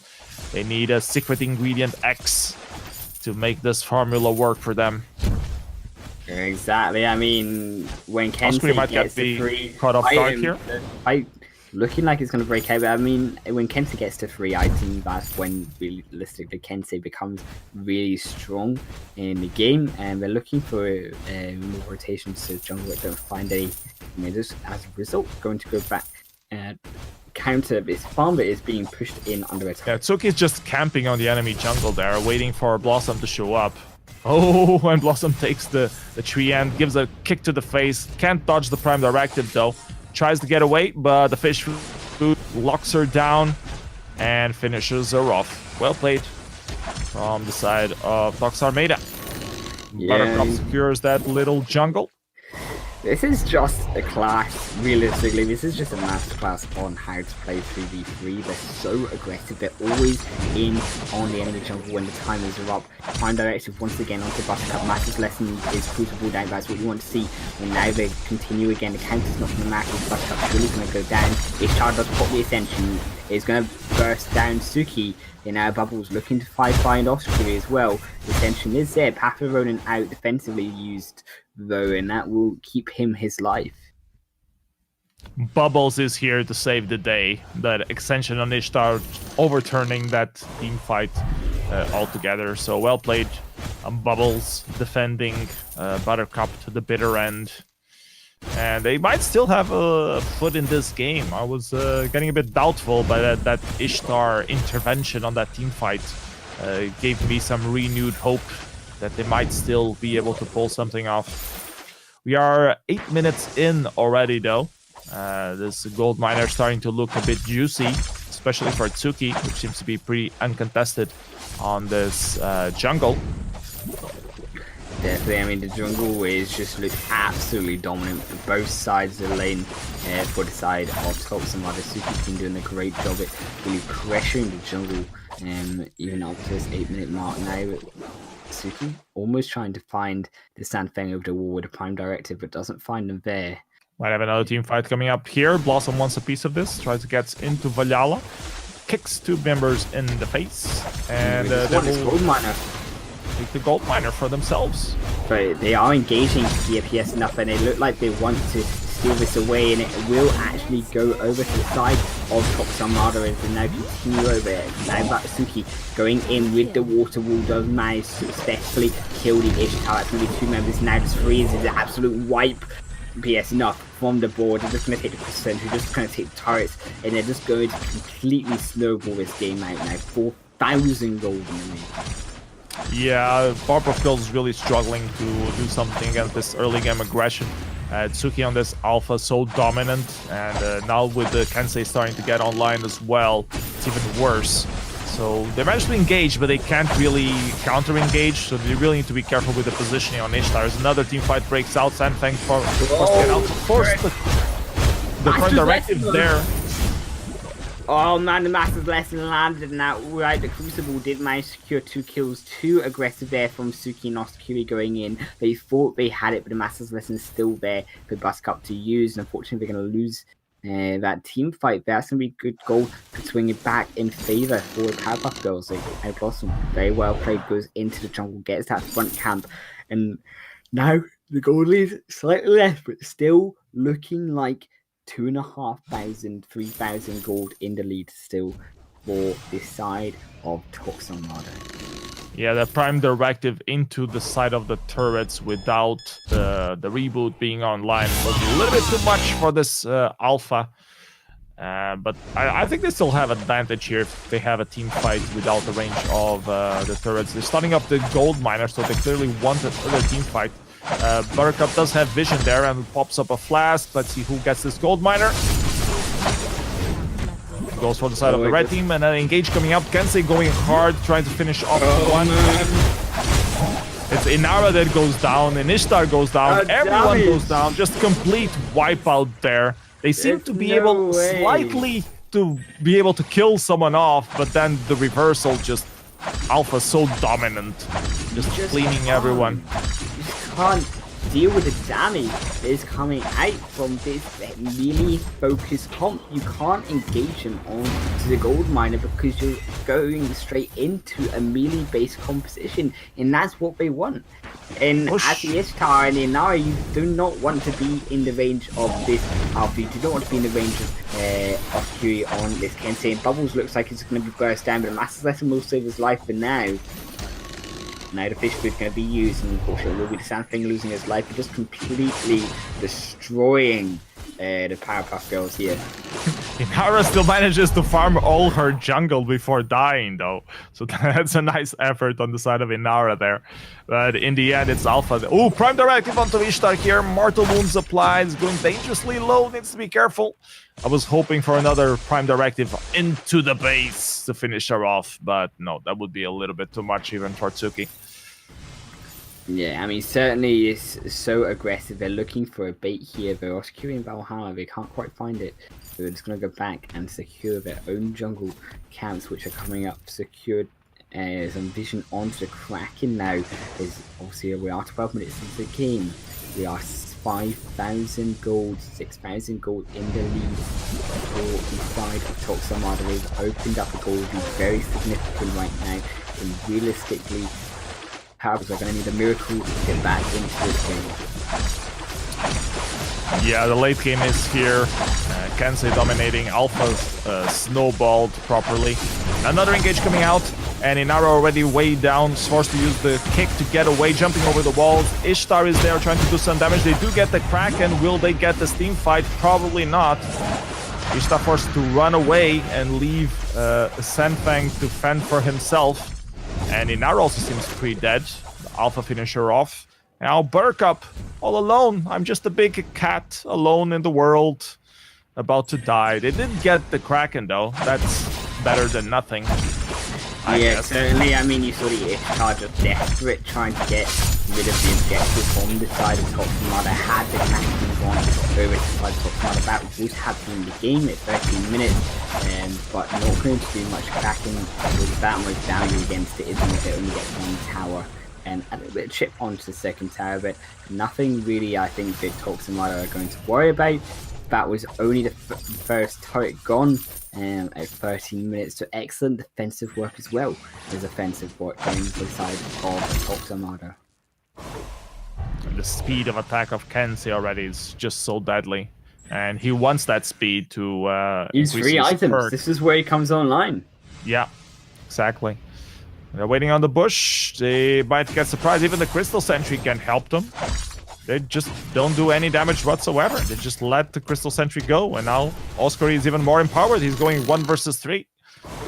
Yeah, not too strong just yet to do 1 versus 3, but we just can't contest because they know that we can't contest into this melee composition here, Pearson. And they're going threads in, the fight has begun, and now the fight is going to go on to Yanaro, having to use the kick in, or just to get on out of there. Blossom and Bubbles having to heal up. They are so aggressive against the side of power-up girls here. They just managed to get away, but they used all their abilities to do it, and unfortunately only Ascension and obviously Master Assassin still up both for the side of Powerpuff Girls. Do manage to secure the Treant there for the side of Oscar. Quite a couple does have it, but it doesn't matter about Massive Lesson if the rest of the team is dead. Now the waterfall has been popped on to the Alpha out 1400 damage coming out now. They're second on to Valhalla. Unfortunately, Valhalla perhaps getting up more than the Powerpuff Girls. The Crucible does come out, but it doesn't matter. Sandbang's now gone on the back line. Now it's going to be an hour falling down too, and that will be the game as they ace the entire side of Powerpuff Girls. 20 seconds of respawn time with a Sandbang, 10 an hour. Doesn't matter, as they're just going to walk their way into the base and take game number 3. Yeah, Valhalla with the Lorelei is not the target you want to kill first when you're an Ishtar. But this game was pretty much done. I think they won on the draft. Stocks are made here. Nice effort from the Powerpuff Girls, though, playing it through until the very end. The very dominating performance from Tsuki on that jungle, and when Oscuri came online with all those Kensei items, it was just good night, sweet prince, as Maxman says. So well played from both teams. Tox Armada moves on in the tournament. And let's see if we have teams ready for the next game of the matchup. Yeah, wicked. What do you think of that? We all know that Oscar and those guys would be like really hard. I don't know much about this. How can I? You don't watch Cartoon Network? Yeah, how can I not root for a girl team? It's like awesome, but yeah, I'm sad to see them be out, and they probably could have been like matched up with a little bit easier team, but that's not how it works. Yeah, it's a shame. Yeah, I think if they had been matched up right against like an easier team, I think probably they might have gone through to the next round. They did actually put up a good fight. They did put up a good fight. I have to give them that. It looked like they had a chance in the beginning. Ishtar is strong. Next up, we have Virtual Squad versus the Sexy Pineapples. Virtual Squad with G Gentix, Calypsic Beast, Samir AL, and Robin Hood VG. Against Sexy Pineapples with Gromi, VGX, Strange Pineapple, and Kyusu9. Let's see if we can get people onto the party to get this fourth match starting. Yeah, it certainly looks interesting. Do you recognize anyone from these teams, Highland? I know Kyusu9, but I'm not sure what he plays. I just know the name, that he is around in the 5v5 meta. He is around in 3v3 as well. But certainly a lot of his people I'm not sure about. Obviously, I don't do 3v3. I obviously cast 5v5 tournaments more often, so this is something a lot of new names to me, but certainly some good action so far, and I think the names just get better, man. I think the team names are blooming amazing. I love these The teams. virtual squad. Yeah. I'm I was not thinking real. the sexy pineapples. Yeah. Like, how can it go wrong? I would love to be a sexy I pineapple. love regular pineapples already, Yeah. and if they're sexy, it's like the extra element right there. Yeah, I mean, yeah, I would love to be a sexy pineapple, but I'm not good enough to be a sexy pineapple. Unfortunately, I'm just a mediocre caster, I'm afraid. I'm not good enough for this team. You're biased against sexiness. Obviously, yeah. I'm just jealous. I'm just jealous. I'm jealous of the pineapples. Yep. They're so sexy, and I'm not. Anyways, do you have a list on the bans? I don't think it's been announced already. Let's see if Thurgan Kieran is what do we think asking. of the match so far, Wicked? Have there been any surprises? Well, I am surprised that my team is out, I have to say. A little bit sad about that. I can't believe the builds from them, though. I mean, I think you need to have a talk with them about CP Finn. CP Finn is so good. Oh, is this why? So it comes from you, where it comes from? Like, you told them? Okay. Yeah, and I'm not a fan of CP Finn, but I mean, I don't know, 3v3. You just don't understand art. We already had this discussion. CP Finn is the best. Yeah. Especially, and you're a 5 versus 5 player. You should know that CP Finn works wonders on the mid lane. You should definitely play on it. the mid lane. Is that why I'm not tier 10 gold yet? Ask Shadow about it. He knows all about CP Finn on the mid. When you start CP Finn, you never go back. Anyways, we have information on the bans already. Virtual Squad will ban Viola, and Sexy Pineapple will ban Blackfeather. What do you think of these bans, Highland? I'm not too surprised by the Viola. The Blackfeather is, I think, surprising bad, but in the same way, it's not. Perhaps Sexy Pineapples are looking to go for a range kind of poke composition if they're banning out the Blackfeather. But again, perhaps the same with virtual squads. They could be both going for something that isn't dive. Both Viola and Blackfeather are divey sort of heroes. But again, virtual squad could be going aggressive. I mean, Viola, if it were played on the side of Sexy Pineapples, it is great against Miho. It's great against Blackfeather, Kensei. Always hard engaged heroes with the dissonance and middle lullaby on Viola. So I think this tells us a lot about what they could be going. I think we only had one Viola so far, or did we have two? We had one. You had one, and she was all right. She wasn't that bad. I'm still curious about the rework that they did to her on the update 4.9. I haven't seen her being played that much. I haven't played her since the rework. I only played her a few times before the rework, to tell you the truth. Anyways, but she seems a very interesting hero, like definitely more versatile than the other support heroes out there.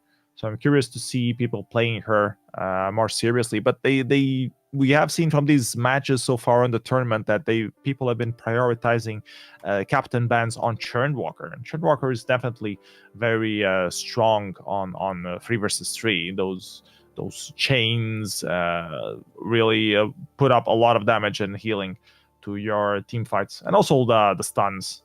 So we'll see how things work out. We're still waiting for a few people from Virtual Squad to come in. We only have some people obviously needed to update the game. Oh Obviously. My goodness. Isn't this like things you check out before you go into a tournament, guys? Like... Yeah, well, I will certainly. I don't know. well, the release was only yesterday, or 2 days ago. So yeah, well, let's give them the benefit of the doubt. Yes. Let's do that. Let's just give them a couple of more minutes. Let's see how fast the update system is right now, people. If you were wondering if the update is faster on Thursday or on Saturday, you will be able to have a live report now. It seems to be taking a long time so far. Because 2 people are updating, so let's Hope that Oh man, let's hope their Wi-Fi's good. Yeah. Are they like Yeah, oh on my the God. same operating system or on different one? Because we could have like a race Let's if it hope updates not. faster on iOS or Android. If Oh, that's are the we case. going into Android versus iOS now? We're like faster. I don't think mean, we should go there. No, let's not. Let's not go there. It depends on the version, of course, of the Android and the iOS. I personally use an NVIDIA tablet, K1. Oh my goodness! Well, we're getting into dodgy territory now, PSNR. You just play on the desktop, right, Highland? The best mobile MOBA experience is on desktop. Yes, exactly. Why use touch? They only optimized it for touch. Yeah. Who needs touch when you've got the keyboard and mouse? Yeah. Making Vainglory PC experience. But no, smooth experience. Yeah, I think honestly that your first 3 games have been pretty interesting. There's been a lot of questionable decisions, but there's also been a lot of good plays, I think, from these teams. I think from what I've gathered, I think the teams need to probably be a little bit more wary of where they are, and certainly in terms of positioning and builds, I think are the 2 things that we need to look at here. Is the positioning of some and not dying. Yeah. When you don't die, it helps a lot to win the team fight. Yes, I'm not an expert at that, I'm afraid. I'm not dying. Yeah, I tend to feed a lot. I'm pretty boosted. Just to give the opponents a little bit of a chance to get into the matchup. So it's giving them a little handicap to make sure that the game is more enthralling for everyone. Yeah, let's hear it from the professional though. Wicked, what do you think? What do you think that these future teams need to do to improve? First, install the game before you start the matches. Oh, yes, true. That's a good thing. Make sure you have 14 different heroes. Yes, exactly. Make sure you don't have to. Coming up after, do this. So oh my goodness. Time. Yeah, this also, this saves time.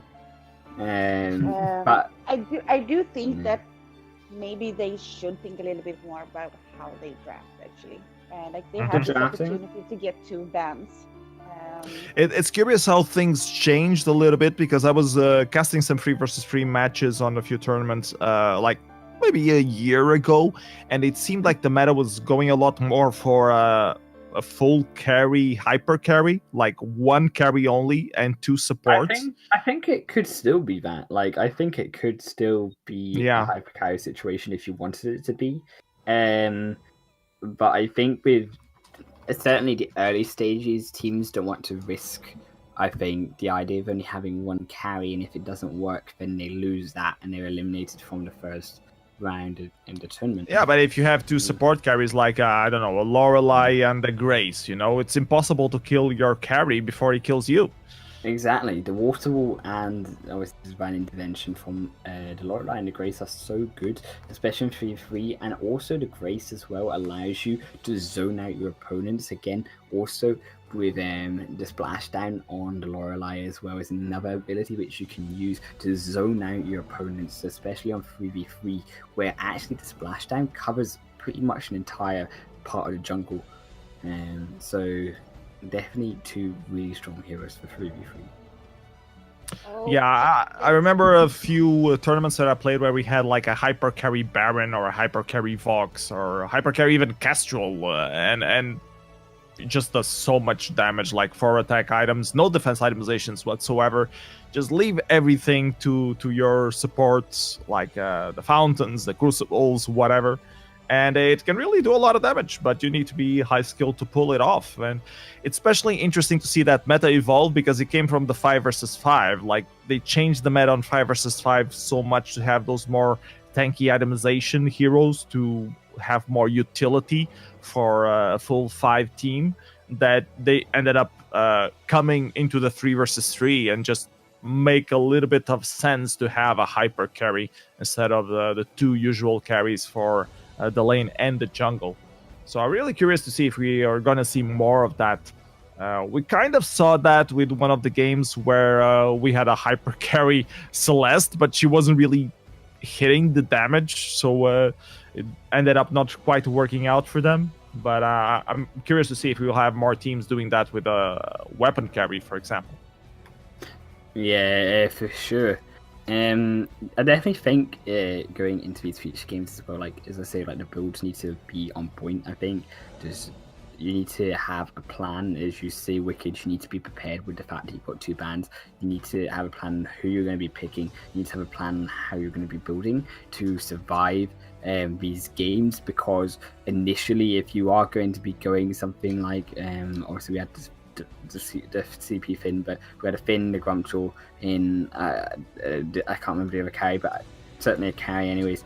The Celeste. I think it would have been much better if we had obviously switching mind. We had the CP Celeste and we had weapon power Grumpjaw. It would have made it much better. Grumpjaw was in that fight for so long that it would have made it really good for the Grumpjaw to actually be able to put out the damage as well, be able to eat a person off of the solver the housing fold, and then actually take them out of the fight and kill off the other carry that's left alone when you've got one of them already stuffed in your belly.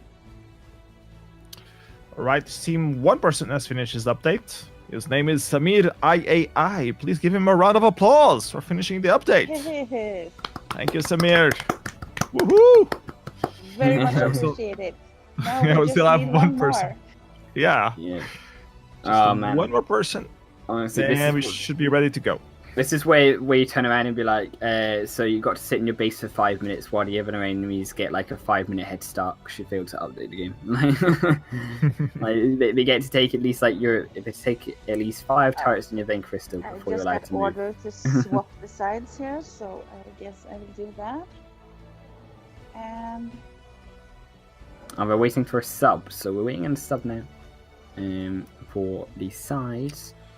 Let's see if we have information on the bans, so we have something to comment while we wait for the sub to come in from the side of Virtual Squad. Virtual Squad, they're living up to their name. They're really virtual. They're like not really existing. no. No. They have 2 to choose from here, so shouldn't be that hard. Obviously the bans again, like obviously are Viola for the side of the Virtual Squad, and for Black Feather for the side of Sexy Pineapples. That will be the 2 bans taken off the board already. Obviously in the Elite Order Winter Tournament we do have 2 bans. Dragon King is saying that he should be able to invite now, so Wickets know. Search desperately for a missing person. Searching desperately for a missing person. I mean, as obviously we do have like 2 bans for every elimination match in the group stage and the elimination stage, and the quarterfinals. And then we will be moving into the semi-finals, and the finals will be having 3 bans for every side. So that's gonna change up, I think, certainly the strategy bit for the 3v3 meta, where I think the bans are kind of overrated when you've only got 1. So now that you've got definitely some strategies going to be coming out here for both teams. Talking about bans, I'm surprised no one banned Saw yet. Like Saw is such a strong character on 3 vs 3, especially support. Where's the teleport boots? I can't teleport. Yeah, with teleport boots, it's just insane. It's the problem that the main thing is that on 3 vs 3 you don't have teleport boots. So that's how they ruin all your strategy. Mm-hmm. What you could do is you could go Yates and Idris, and then you go inside the Yates using like your shimmer on like your Idris, your ultimate, and then he jumps into the base onto the vein crystal and use it game battle. That's the way I would do it. That's basically teleport boots. Mm-hmm. Yeah, that would be a way to. So Wickets know, how's that desperate looking for someone? Still desperate? I just gave them 1 minute, and if not, I'm gonna say that this is the forfeit, and the other team win. Yeah. sounds legit. Yeah, I mean, certainly, yeah, taking a while. Yeah, definitely update your game, guys. You're the future team. Next team playing, make sure you're on 4.9 and not 4.8. Not be able to play. Yeah, that is something. And also make sure you have 14 heroes, because if you don't, then I'm afraid you will not be playing. Buy an all-team pass. You can buy a pass. That's fine. And then lose the game and then waste the pass. but they already. I mean, these accounts will last forever. Buttles, Buttercup, and Blossom. We will always want to play them. So it's a good investment for the future. Yes, future investment. So the next winter tournament, we can come in and clap some people on these all-access passes that they bought. So if you just tuned in, we're still waiting for one last person to join so we can get the 5th game. Is it the 5th game or the 4th game? I think it's the 5th. Fourth now? Yep. Okay. It's the 4th game, yes. We have still 2 games to go. So that's why we are not going to waste more on this. No, yeah. Go straight ahead. Yeah, make sure, obviously, like, will the sexy pineapples win by forfeit? Yeah. Is that what you're saying? Pineapples have scared off the virtual squad. Because I think it's too late to get in a sub team right now, and maybe we will arrange a match for them tomorrow against one of the other teams subs that we have waiting. Because I think virtual squad lost their opportunity. They were virtual. They were not real. That was the problem. Anyways, let's move on to the next game then. Hellflames versus Divergent Fate. Divergent Fate is a team that I know quite well. I casted them a lot of times. So I'm very curious to see how they will play up. Let's take a look at the players that will be on the roster. On the side of Hellflames, we will have Old Gree, Bars 11, Lord 1 of 1 Darkness, and MGon. And on the side of Divergent Fate, we will have Crocobulia, Deka on your screen, Lukis, and Ectalion. So very interesting to see how the Divergent plays out. They are clearly the favorites in my regard. I'm expecting the final to be Divergent Fate versus Tox Armada. Are you calling it now? Am I going to call you out in this? Like... You can call me out if you want. So let's go. Let's go, bro. The thing is, we don't have the other team up until 9, so I think that maybe we should take like a small break and give them an opportunity to get into Discord and like just get connected with them. Sounds like a plan. Okay, guys, time to get hydrated, go to the bathroom, eat your dinner, and we'll back in how many minutes, Wicked?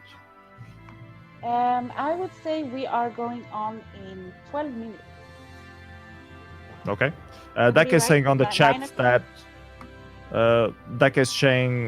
Deka on your screen is saying that they need to play on the schedule or that they won't be able to play. So I don't know what's up with that. But so at 9 o'clock they are on schedule. So 10 minutes.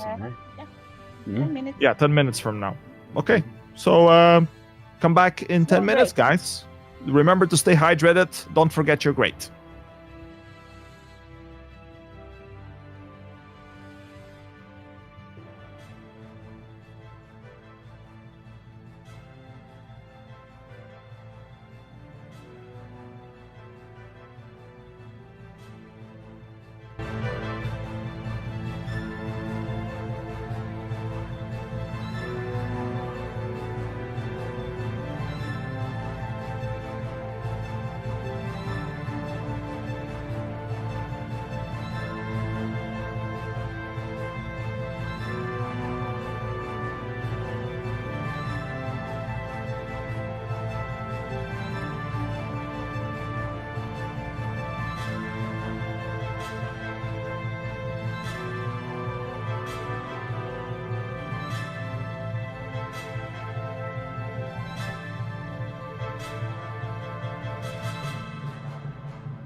on his basic attacks. I think it's a no-brainer that Box is now banned.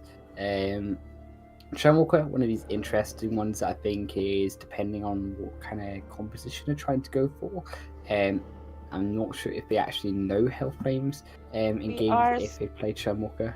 Starting this up, guys. Yeah, let's go. I don't want to waste another minute while we are having them all here.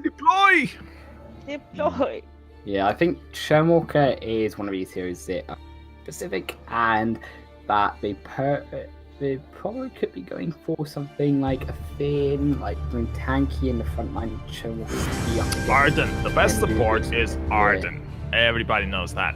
No, my favorite's Finn. My favorite's Finn. I have to disagree. Catherine was very high priority, but since the nerf, it doesn't seem that people are picking her at all. So I'm wondering how much of a nerf she really got. Like, does it really show in the games that she got that nerfed? Or is she still viable as a captain overall? Like, if you want those stuns, if you want that silence on.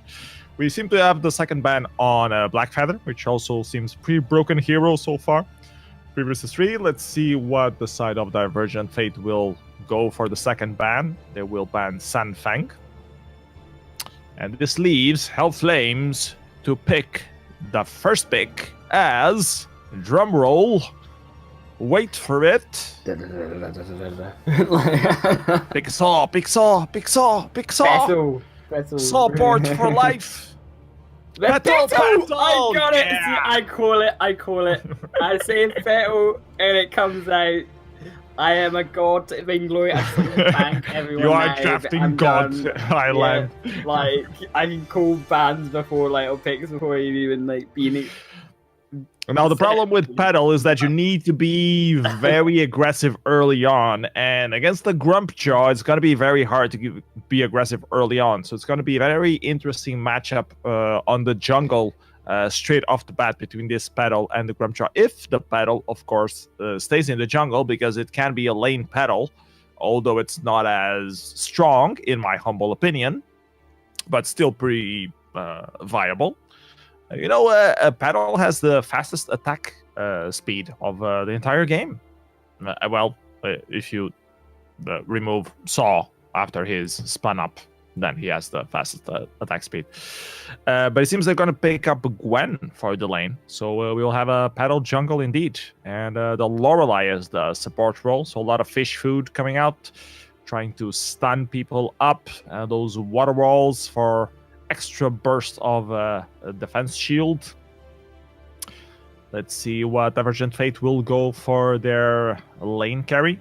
Yeah, looks like it could be an Adagio being knocked in here. Having a kinetic would be good as well, but Adagio against the minions would make sense. It would, as you know, you can proc, your perk onto the minions and allow that empowered basic attacks to really burn through the entire side of Hellflames.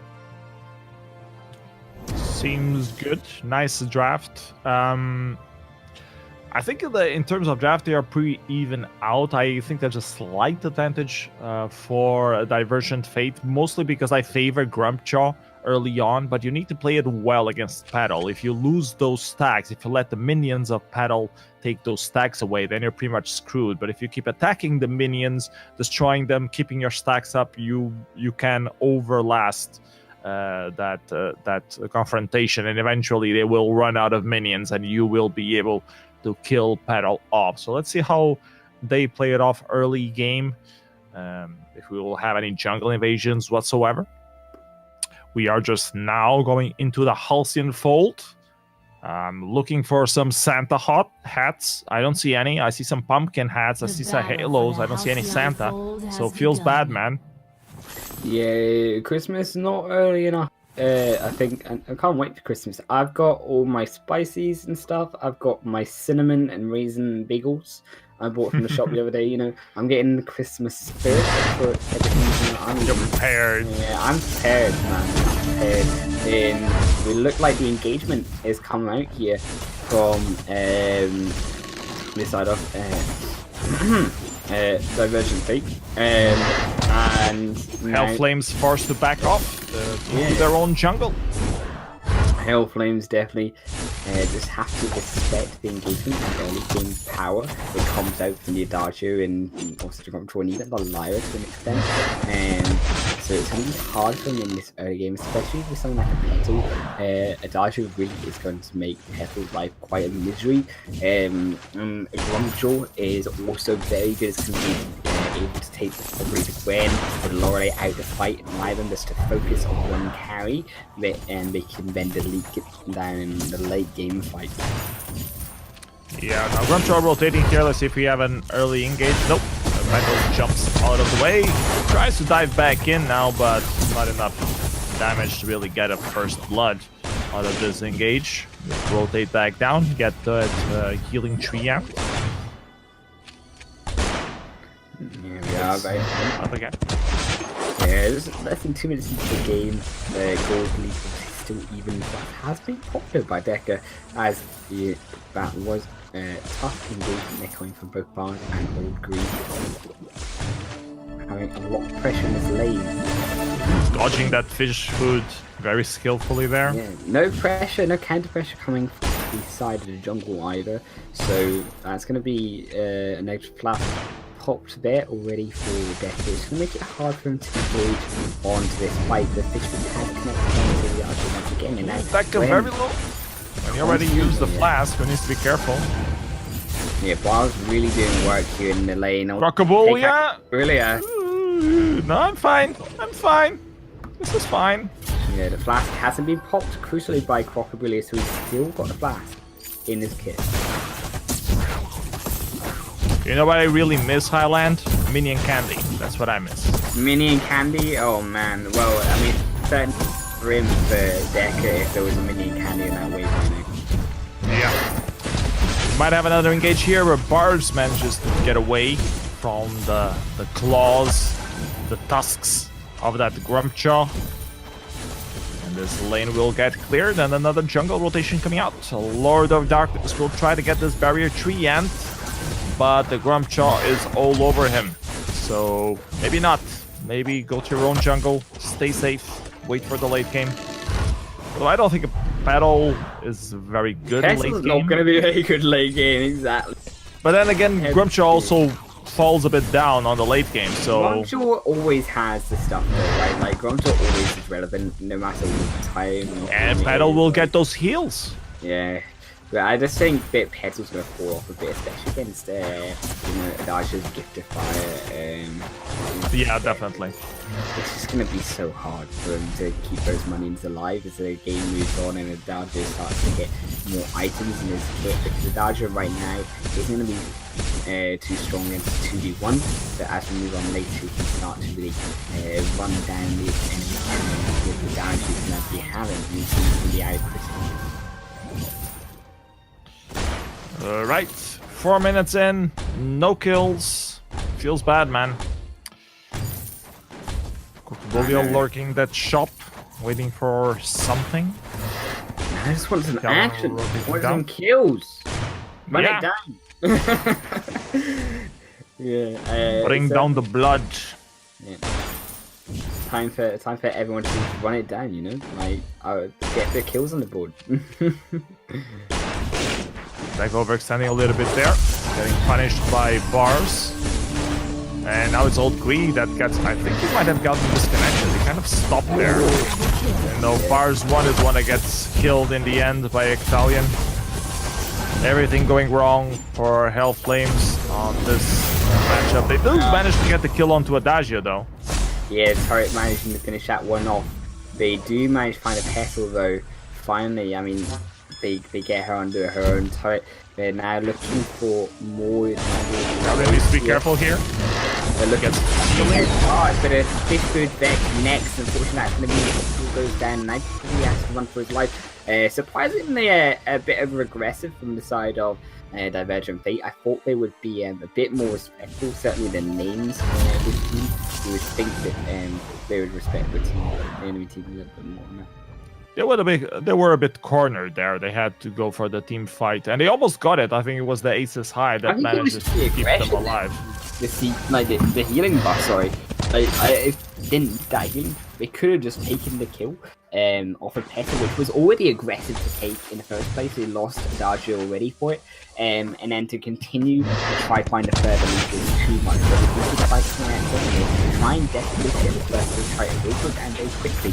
Now will be the first pick in the game going towards the side version.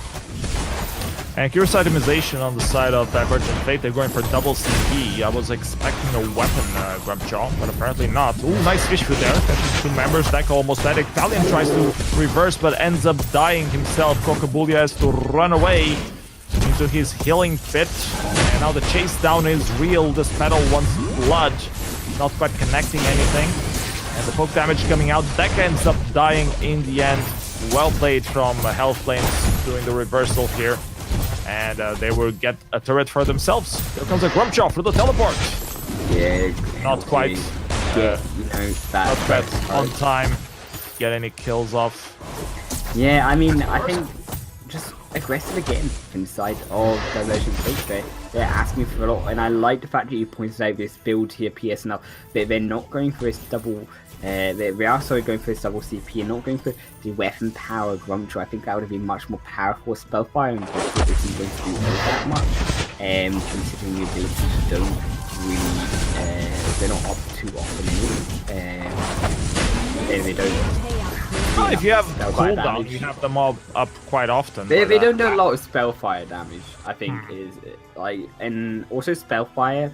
Now with the rework, the more CP damage you already have in your kit, the better Spellfire is going to be. So going first item, the Grumpjaw Spellfire, with no. Well, you always hit Spellfire first item, whatever hero you pick, right? Oh, so, but not after the rework. Definitely not. I think after the rework on something like a Grumpjaw, you need to see damage because they've now changed it obviously to where the fight will break out. Ooh, a nice eating here now on their support. Ace connecting onto Grumpjaw, though manages to get all 3 into safety. And now it's Grumpjaw that it's very low. The Crucible getting popped, trying to desperately save him. Not enough damage. Now here comes the ultimate from Adagio, trying to get everyone. Manages to stun 2 of them. Will it be enough to kill anyone off? He manages to get the pedal. Not enough to get the rest, and Lyra is forced to portal away into safety. Yeah, nice engage there, Highland. Yeah, definitely a good engage there, and that 1-for-1 trace that we see, but the gold lead now dead, even realistically, in the gold lead for the side of Hellflames. I wanted to say something about the Spellfire itemization. Yeah. I think it's mostly to cut down the healing of battle, or the barrier of Lorelei.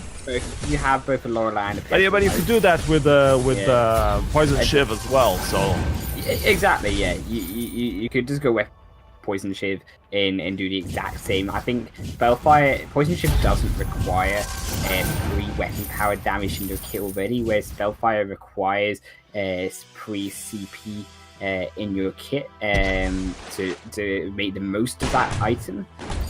So it's kind of a mistake in my opinion also to go not just 2 CP damage, but to go Spellfire first. Yeah, it's not the first time that we're seeing the CP Grumpjaw. I'm more of a fan of a weapon Grumpjaw, so I find this quite peculiar. Anyways, we have the chase down from Gwen trying to put that poke damage onto the backside of Grumpjaw. He doesn't know if he should engage or not engage. He decides to disengage. Well played from Divergent Fate. Save your Grumpjaw for another day. Exactly, man. And Grumpjaw obviously now looking to come back into the fight. He's looking to try and engage it, trying to find a way in here. And they're just looking to reset that lane and then push back out for the next objective. Obviously, we're only 10 minutes into the game, so still 2 minutes and until the Kraken respawns. Curious to see the itemization on Petal as well. She went for a Dragon's Eye, so clearly doesn't want to do that burst damage. She wants to stay long on those team fights. Curious to see how that will work out for them. Gwen, on the other hand, went for more burst damage, Sorrow Blade and Tension Bow, and a Breaking Point as well. So really doing a lot of damage. Let's see if we have another engage coming out here. Italian just taking some poke damage. Looking delayed now, side of Hellflames. up against Divergent Fate here. Looking to clear the lane. It looks like weird.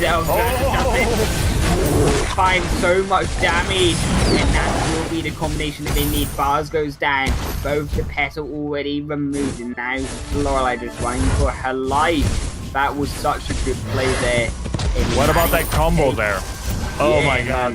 That combo. Start the ultimate of Adagio, and then the portal comes out, and Adagio just mysteriously getting teleported into the middle of the fray, and stunning or hitting most of the enemy team. Such a cool combo to see. Very cool, similar to the Sunfang thing, but with Adagio. Yeah, I mean, unfortunately it won't stun anyone up because you can't obviously put your perk down on them free hand to do that. Nice counter engage here from McKellen, trying to disperse this team fight. That guy is fully stacked. Can he do something? Trying to kill someone off. All of them seem to be dying, including Adagio himself. I mean, that's just a wipe. That's just a wipe, man. Yeah, wipe out. They're going to get another tap for it. Surely, is the Ace Minions rush down into that choke point tower, and that's going to be so important with cracking up. If they get a cracking now, that's going to make it so much easier for them. Yeah, attacking when Adagio had that buff from the Crystal Sentry was not the smartest idea. So they will have to play it very carefully, and the vision is in favor of Divergent Fate here. Just got cleared up by Old Griot. Fates check this bush, but Ectelion decides to back off. A rendezvous with the rest of the team. Exactly. Bars recalling. Got himself Fusion maybe. And the Kraken got started up as Crocobully goes scout what's happening with the enemy team. Kraken already half health. Lord of Darkness still poking damage on Crocobully, ignoring the Kraken. They do have vision about it though, so they know it's happening. The ultimate coming down, very well hit. Tries to hit all three members. Petal going down, or almost down. Seems to be recovering from that. The ace is high, quite connecting there with one person, but not enough to keep that Gwen alive. The Petal is forced to jump away into safety. Almost kills someone there with one of his ultimates. Crocobully arrives to heal. But very nice engage. Once again, the synergy of those ultimates working in favor of Divergent Fate. They seem to be ahead right now, Highland.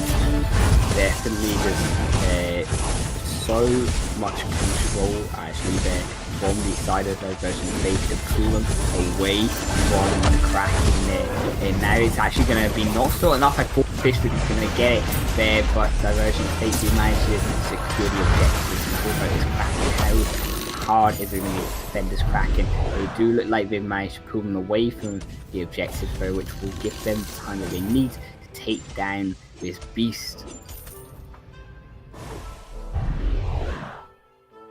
We are 14 minutes into the game, guys. We're now 5,000 gold lead for the side of Divergent Fate as well. 32,000 gold to almost 37,000 gold here. Not much of an escort though. They might be able to get this Crystal Sentry, or they might get surprised. Let's see if deck on your screen arrives in time. Fishfoot not connecting there. Ice is high connecting onto Grumpjaw. He does no longer have the stacks. Needs to be very careful there. They decide to disengage, which is wise. Looks like they're going in for it again. Yes, enough, and they managed to find their damage. They've done it again, and that's going to be 2 kills. Going over the water wall onto Bar is not going to be enough as he's now hunted down. That will be the final member, and it will be the game. PS enough. What a final team fight. Minions out. They fail to block the Adagio ultimate again, and that's going to cost them their spot in this tournament as they lose and are eliminated. That ultimate combo from Adagio and Lyra, so beautiful. We saw it in action at least 3 or 4 times on this game. Very well played. On this particular one, I think the Adagio already had Gift of Fire on someone and managed to actually stun someone up. So very nice combo there.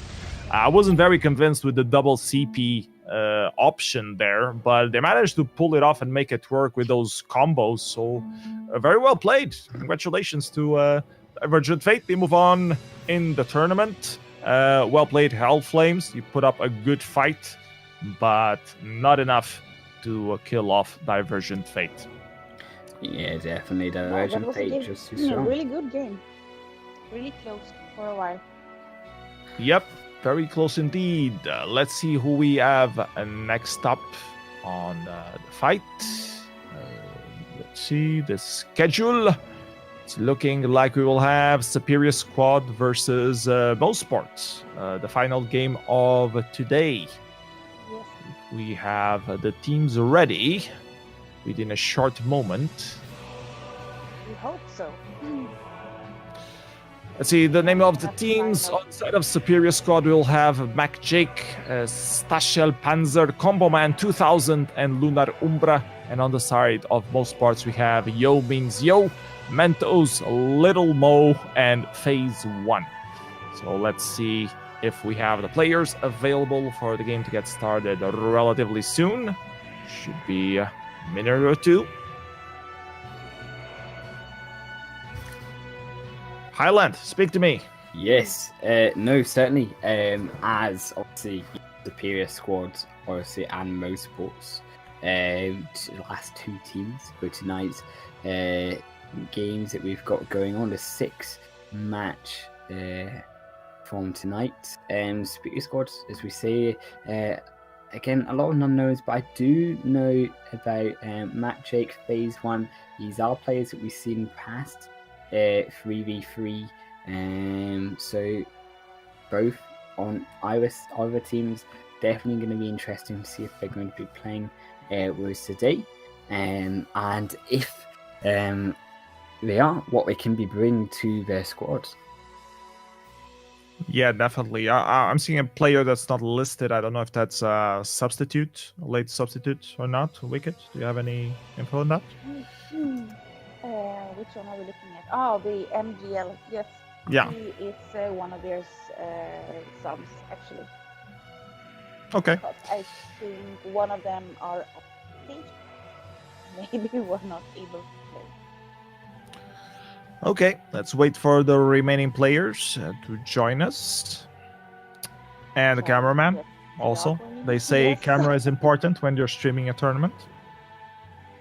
Very Let's take this wonderful opportunity to thank T. Merlini for all his camera work as well as the graphics for all the overlays and stuff. He's been doing a hell of a good job. I really like the graphics work. So thank you, Merlini, for that. And Durgan Karen for also organizing the stuff on the back line. I keep asking him, Durgan King, for what the bands are right after he already posted them. The thing is, we are like a little bit ahead right now. Those guys still have 9 minutes to get online. It's okay. Highland Wolf has a nice tap dancing routine that he I have exemplify dancing. right now. Oh yes, We I are do. professional Yes. casters. We are prepared I am. for 9 minutes idle time. 9 minutes of Vox dancing, you know. Oh man. Yeah, river dancing. Dude, I see these moves. Oh my goodness. Wow. Oh, Vox on ice. I never knew I could be so good on on the Halcyon Fold. Vox on ice does all the river dancing you ever need.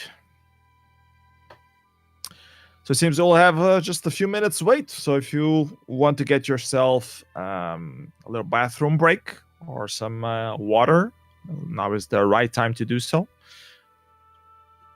Yeah, certainly. Yeah, it's still 8 minutes till the next match, guys. And we will be in for the final match of tonight. And we had a pretty good day of games so far, like a lot of intense sure. matches. So Yeah, what do very, you think about them? Like, do you think we've lived up to expectations? Yeah, You I'm guys have been awesome. Like, what? Like, Mhm. you guys maybe don't play. I don't know about you. Yes, enough. Like, do you play a lot of 3v3 yourself? yeah, I mean, I'm tier 10 on both 5 versus 5 and 3 versus 3, so I try to play it. So I enjoy 3 versus 3, actually. It's a lot more dynamic than 5 versus 5.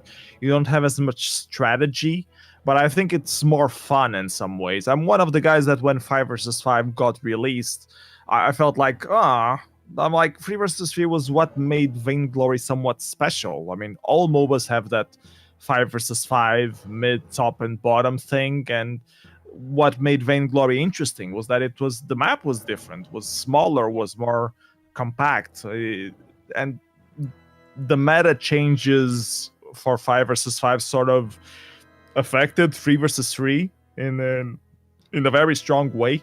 Like we started seeing a lot of heroes that were just completely broken for 3 versus 3, and that still get banned today. Like Blackfeather is one of them. Rhyme also got very weird 3 versus 3 synergy, stuff like that. But yeah, I really enjoy the 3 versus 3, and I enjoy casting 3 versus 3 tournaments, and this one has been quite interesting so far. I think we had a lot of cool matches today. Like right the first one was quite good, and I think we only had one of them that was a bit one-sided. The other 3 were pretty much tit for tat, which is always great for both us casters and the people watching. I think it's more fun for everyone. So I think it's been a positive first day so far. For sure. I mean, I have to agree with you. Definitely, obviously, one of those games, Tox Armada were that team, unfortunately, Powerpuff Girls, unfortunately, drew a short straw, I think, against Tox Armada. It was very one-sided, unfortunately. But for the rest of the games, you have to agree with you. They've been pretty interesting. Wicked, do you think we can expect even more epic games tomorrow? Well, as we're going into like a quarterfinals tomorrow after the 2 first matches, I think so. I'm excited to watch Divergent, Fate, and these guys like against maybe Tox Armada. I think it can be like some epic 3v3 battles coming our way. And the Roll-Up Gaming surprised me. Like they did an awesome game. So and White Umbra as well. I wasn't expecting Roland to win, so really was curious to see that. But they deserved their win. Yeah, they certainly did. And the same way with White Umbra, with the Alpha Games and those guys against my teammates, of course. But they deserve the win. And yeah, it's going to be exciting to see them tomorrow, because that's obviously also best of 1. So after tomorrow night, standing with 4 teams that goes in the finals. Yeah, it's so quick that we lose so many, for sure. But the bans are in, guys. We do obviously have the most sports banning the Catherine for their side, and Superior Squad have banned the Blackfeather. So interesting bans. What do we think about these guys? I can't quite agree with the Catherine ban. Since the nerf of 4.9, I don't think she's that OP. But Blackfeather, I can definitely agree with that ban. I think Blackfeather is quite broken on 3 versus 3, especially if you can play him well. Mostly the CP build path. I've seen a lot of people play it also with the flux thingy, like be very tanky defensive, and it just has such natural attack damage that it becomes quite annoying to deal with. So yeah, Blackfeather definitely very strong hero on 3 versus 3 to be wary of. 3 versus 3 and 5 versus 5 pretty much. For sure. Obviously, a reminder of the teams, guys. We have Superior Squad, which consists of Mac J, Starshell Panzer, Combo Man 2000, and Lunar Umbrar. And most sports, we have Yome and CO, Mentos Limo, and Phase 1. And Did you say I'm not really sure with what guys we're gonna get into this match, but you have replacements for people. Teams not full ready. No, yeah, teams are still getting in the game. Now they're like starting to drop in here. Okay. Yeah, we do expect to see the teams just coming in now. We are to the final game, guys. So keep tuned, keep watching, because we still got one more game, one more action-packed. And we still have 2 minutes, so yeah. I hope those other guys are coming in fast. Yeah, exactly. Obviously, if we do one of these games in very fast. It means that we do have to game. Obviously, half an hour space between every game. But one more to go. Who do you think, looking at the teams right now, could take this? If we just had to guess.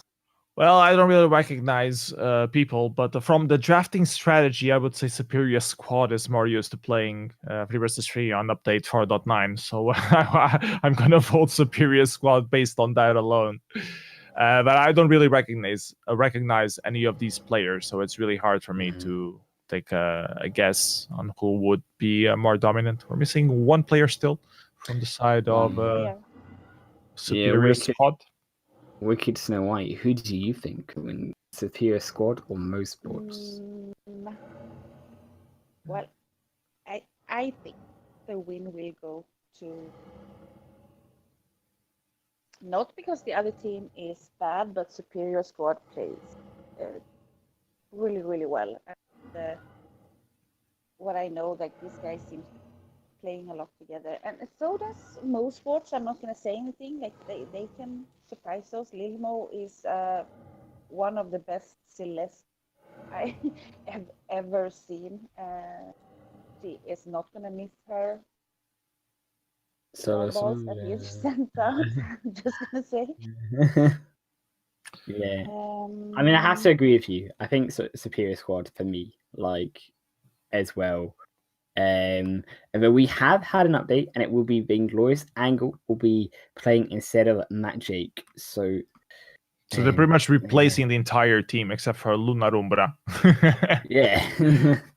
Last minute replacements. Well, at least we have a team playing. It's better than just forfeiting or installing the update for 15 minutes. So who is the last guy we're waiting for then? Vainglorious Angle. It's on the caster streamers chat. I don't have any requests. Yeah, I mean, certainly looking like the final game is going to get it into you guys. We'll be starting very soon. Obviously, we do have one of the teams ready. Just waiting on one more person to join the game, and then we can start with the draft for the 6th and final game of the night. Obviously, a reminder that the Catherine and the Black Bearer have been banned, guys, outside of the draft as the second ban for the elimination stage of the tournament. So that will mean that they cannot be picked up for the draft stage for this game. We could take this opportunity. Go on. You're adding? Okay. We can take this opportunity also to mention that tomorrow we will have games at around the same hour, starting at 6 GMT, so London and Lisbon hour. So if you're in Central Europe, it's at 7. We'll have 4 games again, the 2 last elimination matches, and then the winners from today's games. So we have a WinX Club versus Barboza, Yambo versus Stony Tunes Inc., Roland Gaming versus White Umbra, and Tox Armada versus the Sexy Pineapples. So something to look forward to tomorrow, as we're still waiting for the last game of today. Desperately waiting for Vainglorious Angle to join. No pressure. No pressure. Yeah. Are we there yet? Are we there yet? Are we there yet? What about now? What about now?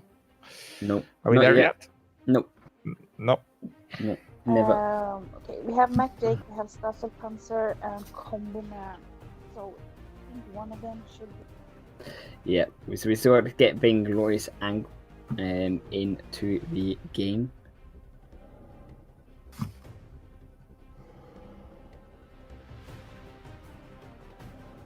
What do we think about the band, guys? This is the worst part with not having the chat fixed, guys. Like, you cannot communicate with guys like straight away. Exactly. So Sam, like, please roam, please. What a smooth experience. Fix the EU chat. Yeah, I mean, what have we not seen today? Like, we've not seen any. So we've not seen any Churnwalker. What else haven't we seen, guys? Yeah, I would like to see Churnwalker. He's been banned a couple of times, but we haven't seen them being played.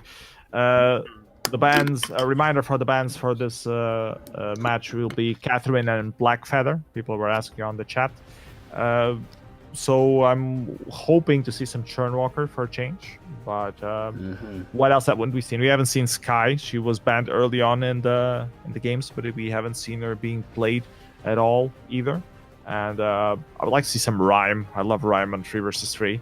It's always very intense. And Baron, of course, also very good 3 versus 3 hyper carry, in my humble opinion, of course. As a mere mortal, not Vainglorious Gold. Still waiting for the last player.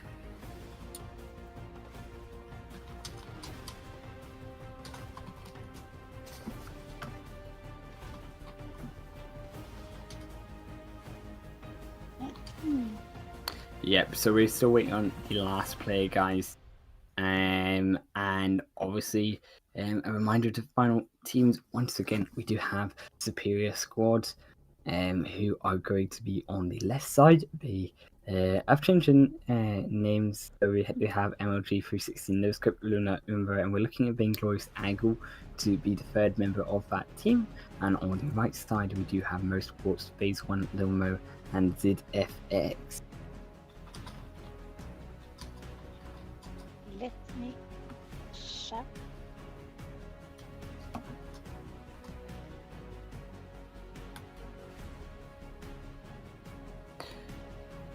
Okay, apparently Vainglorious Angle is MLG 360 no scope, so it's already him. Still missing one person though. Yeah, they do have 5 minutes still, guys, to join the game before the rules do state. Unfortunately, We're missing for either a Combo Man 2000 or a Stachel Panzer or a Mac Jake to show up. One of these Combo players. Man 2000 called into the info desk, please. Yes, please do. Exactly, but certainly, what is it, right, Wicked? You say you think that Superior Squad are the stronger team. What is it that you think is about them that gives them the edge? Besides the fact that they Showing up? Like some of these guys, and yeah, they are like pretty out. XP, Lilmo are like really good face. Obviously in my guilds, obviously he's a good player. But I just think that the other team is a little bit. But we have been surprised like a lot of times today, so I'm not gonna count them out in any kind of way, because Lilmo on Celeste, Lilmo does a really good Gwen as well. He's a really good support or jungler. So yeah, these are like friends. This is hard. Yeah, I mean, certainly. Yeah, I mean, all eyes on really Lilmo. You're hyping me up here, Wicked, about his Celeste. I'm not confident, just based on the CP Finn from the last one. But it could be wrong. Every player is different, and Lilmo could be the best Celeste I've ever seen in my life. Okay, Durgan Kern just mentioned that if Superior Squad doesn't have the full members, he will join in and play support Saw for them, so we can have a final game. Wow, So that's something to look forward to. Oh man, that's rough.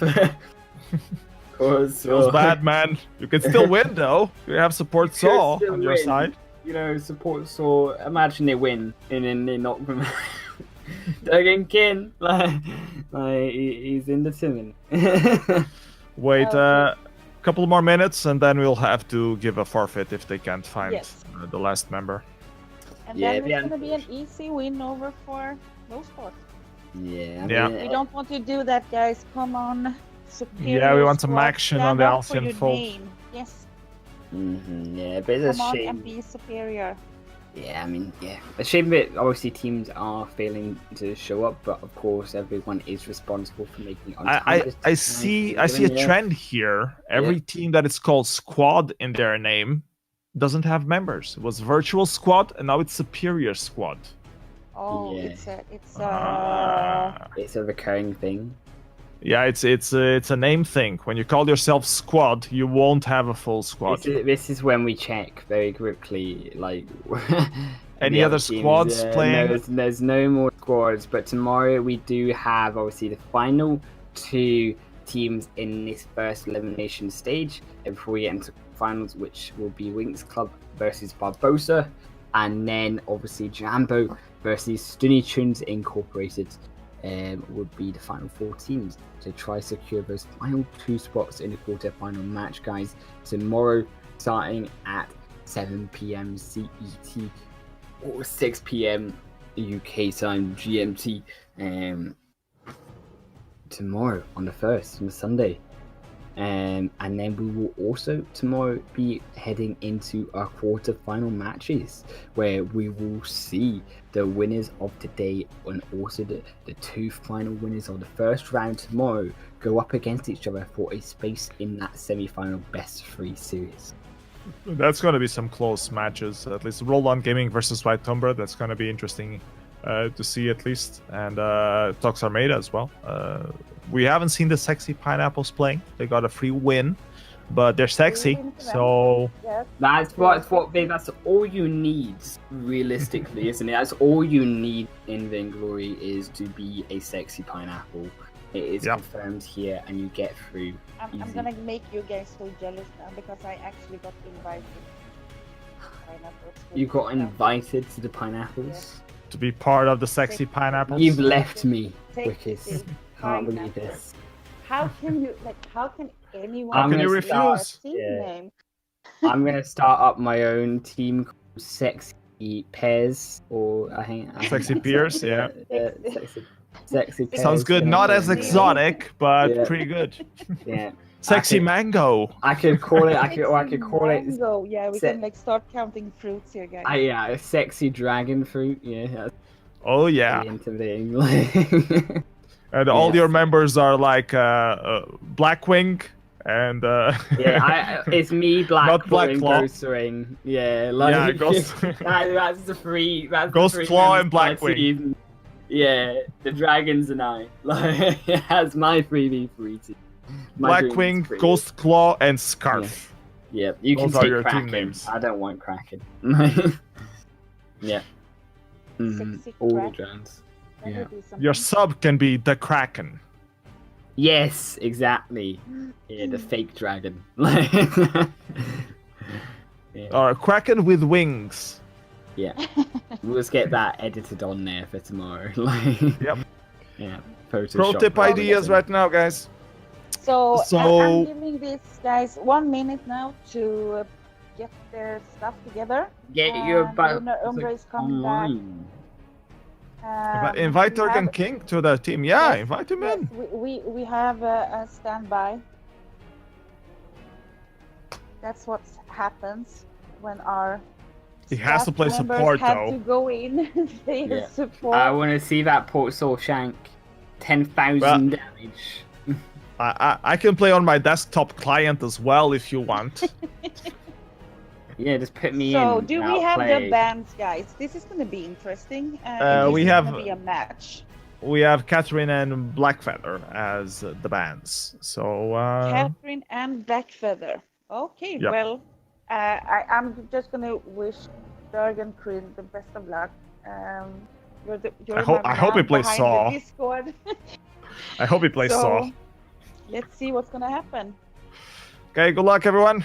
Let's go. Deploy. We are moving into the final match. We have our behind-the-scenes staff, playing Port Saul. I've been disappointed if it doesn't play Port Saul. That's important. That's why you need a big staff to help you with the tournament, so they can jump in and be a last-minute sub. They can jump in with the Port Saul and ruin all their hopes and dreams. Yeah, exactly. But at least we've got a game. We've got some final action, guys, for you. The final match of the night. Obviously, it will be Superior Squad versus Mo Sports. For our final game of the night. Petal has been banned. I love that ban straight away. 10 out of 10. And the Sky ban coming out for the side of most sports. Also respecting that early aggression from Sky. Let's see what MLG 360 no scope goes for. He goes for the Vox, that buffed little critter from update 4.9. Who are you calling critter? And apparently his sister is going to be picked up. I mean, I will have you know that my clearly tap dancing skills are 10 out of 10. Like, all learned from playing Vox on Ice. Yeah. Over and over again. Oh, a Churnwalker. They heard us on the chat. They're going for the Churnwalker. Yeah, Churnwalker and the Vox both picked up Celeste. Yeah, I mean, Wicked obviously saying how good Celeste is for Lil Mo. So do expect that to be picked up as a comfort pick for the side of Mo Sports. Let's go Celeste. And now we're missing their father, Arden. I think that should be that would be a good support for the side of Superior Squad actually. So if you're listening to us on the stream, pro tip: pick your daddy as your support. Pick your family, really. That yeah, okay. Yeah, breaking apart family. You already have brother versus sister. Now the father has to come in and take sides. I mean, we've got the daddy from Reza. You know, if we're talking Vainglory law. You know, Reza was a dad. So, you know, we've got that already there. PS enough, your wishes. Yeah, if only they would pick Samuel now. The circle would be complete. The circle is complete, yeah. The family A versus family crew there. Looks like he's going to be switching over the alpha. It makes more sense. It would be interesting. They go for the alpha instead. Oh. And someone tried to change his skin and exit by mistake. Oh man. Let's redo the draft. Hopefully the same picks. Hopefully fast. So we can get this last game of today done with. We can go back to playing our own matches of Vainglory. Go back to smacking you in 3v3 PS enough. Yeah. Yeah, I'm only joking. You're way ahead of me. I'm only tier 8, man. I'm only tier 8 in 3v3. Feels bad, man. I'm bad. Big boosts. I'm big boosted. Yeah, but we do see the draft is gonna. I'm gonna give you a little inside joke here. You should play a better Sky, and let's just leave it at that. I should play a better Sky. Well, I mean, Sky's so oppressive on 3 versus 3. True. Although I am main support, so I don't know how good that would work out for my teammates. Durgan Current seems to have left the thing. Could they maybe have found the replacement and he's trying to get away? I don't know. Let's see. Yeah, as we move on to the final match, we're hopefully going to get 5 minutes into the draft, but we'll definitely get this final match up for sure. It's got to run it through once again. I think people need to stop picking skins. Don't pick your skins, guys. You don't need to look beautiful to win. It is all about the skill of your individual place and your team fight tactics. It's not on the skin. The summer skin doesn't save you. Nope, doesn't give you free win. I'm afraid Vein Crystal does not explode when the summer skins come onto the Halcyon fold. I wanted to see some Santa Rhyme on this game. You want some more Santa Rhyme? Yeah, Santa Rhyme. So that's one of the best skins. Also, of course, Fortress, Summer Fortress is always also the best. That little shark dress up. That's awesome. Oh, I love me some baby sharks. Yeah. Yeah. We have a Churnwalker instead. We'll have to make do. And School Day Celeste. Yeah, definitely. School Day Celeste, pretty cool skin though too. I mean, looking at the right, PS enough. I think that honestly, I would much rather go for the side of Mo Sports. I think that actually they've drafted a very good team here with the chunk called the Celeste. You can pull someone into a core collapse, or the prime directive from the alpha there can engage pretty heavily. We do interestingly see a weapon power infusion brought up the face straight away. Wow, interesting. I guess they're gonna jungle invade. Let's see. Offensive Alpha is offensive. Clearly is the weapon power Scouting down infusion. some thingy things. The barrier treant in the mid. That's his name. Barrier treant. I don't know why it's called barrier treant. Like, does he give a barrier? Oh, he gives a Sort barrier.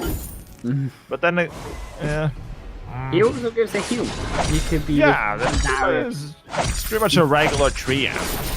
They just had to just give a him a big name. I think they call it like the shop treant. You The should shopkeeper You treant. call it the 9K 1,360 no scope treant. The gold toad. That's what I would like to see. Reza, a bit of a bad problem. He goes, dashes over the wall, gets some of his farm and everything. So good plays from no scope there. Yeah, of course, the infusion has just now been popped. Surprisingly, they use the infusion now. I think that level 1 also, they just got level 2. I think the infusion could have been saved for a team fight. There's no need to waste an infusion to back jump camp. It's a bit of a waste. And we'd like to keep that team fight this break out, which it inevitably is.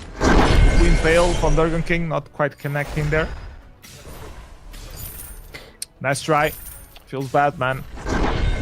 Exactly, yes, we do see just a farm coming up for Lil Mo late, securing that farm. We are at 10 equal side for both Vox and Celeste. Got that farm. Is just going to be slightly ahead now. Vox going to have to come back into lane. Unfortunately, it looks like Vox is having some information and is going to finally walk out for shopping perhaps for a long time. Face has no items at 2 minutes. Oscar is asking on the chat if he's trolling. I'm not sure. I mean, the infusion seems to be... I don't know. I don't know what to think of infusion. Oh man, poor FaZe. If he would have gotten the kill on the first minute, that would have been great. But he didn't get a kill, so it's 500 gold wasted. Yeah, but also you use the infusion on your back camps. Like, once again, it's just a waste of gold at that point. I mean, you could have kept it and used it for a team fight, and then it would have been useful for 500 gold, because then you would have had an advantage in that team fight. But to use it early, I think I can see perhaps why you used it, in seeing as they didn't get a team fight straight away, but you could have just saved it for a couple of minutes. You're not. And he hasn't even bought anything. He has 2,000 gold, and he hasn't bought anything. Yeah. So now I'm really wondering if he's trolling or not.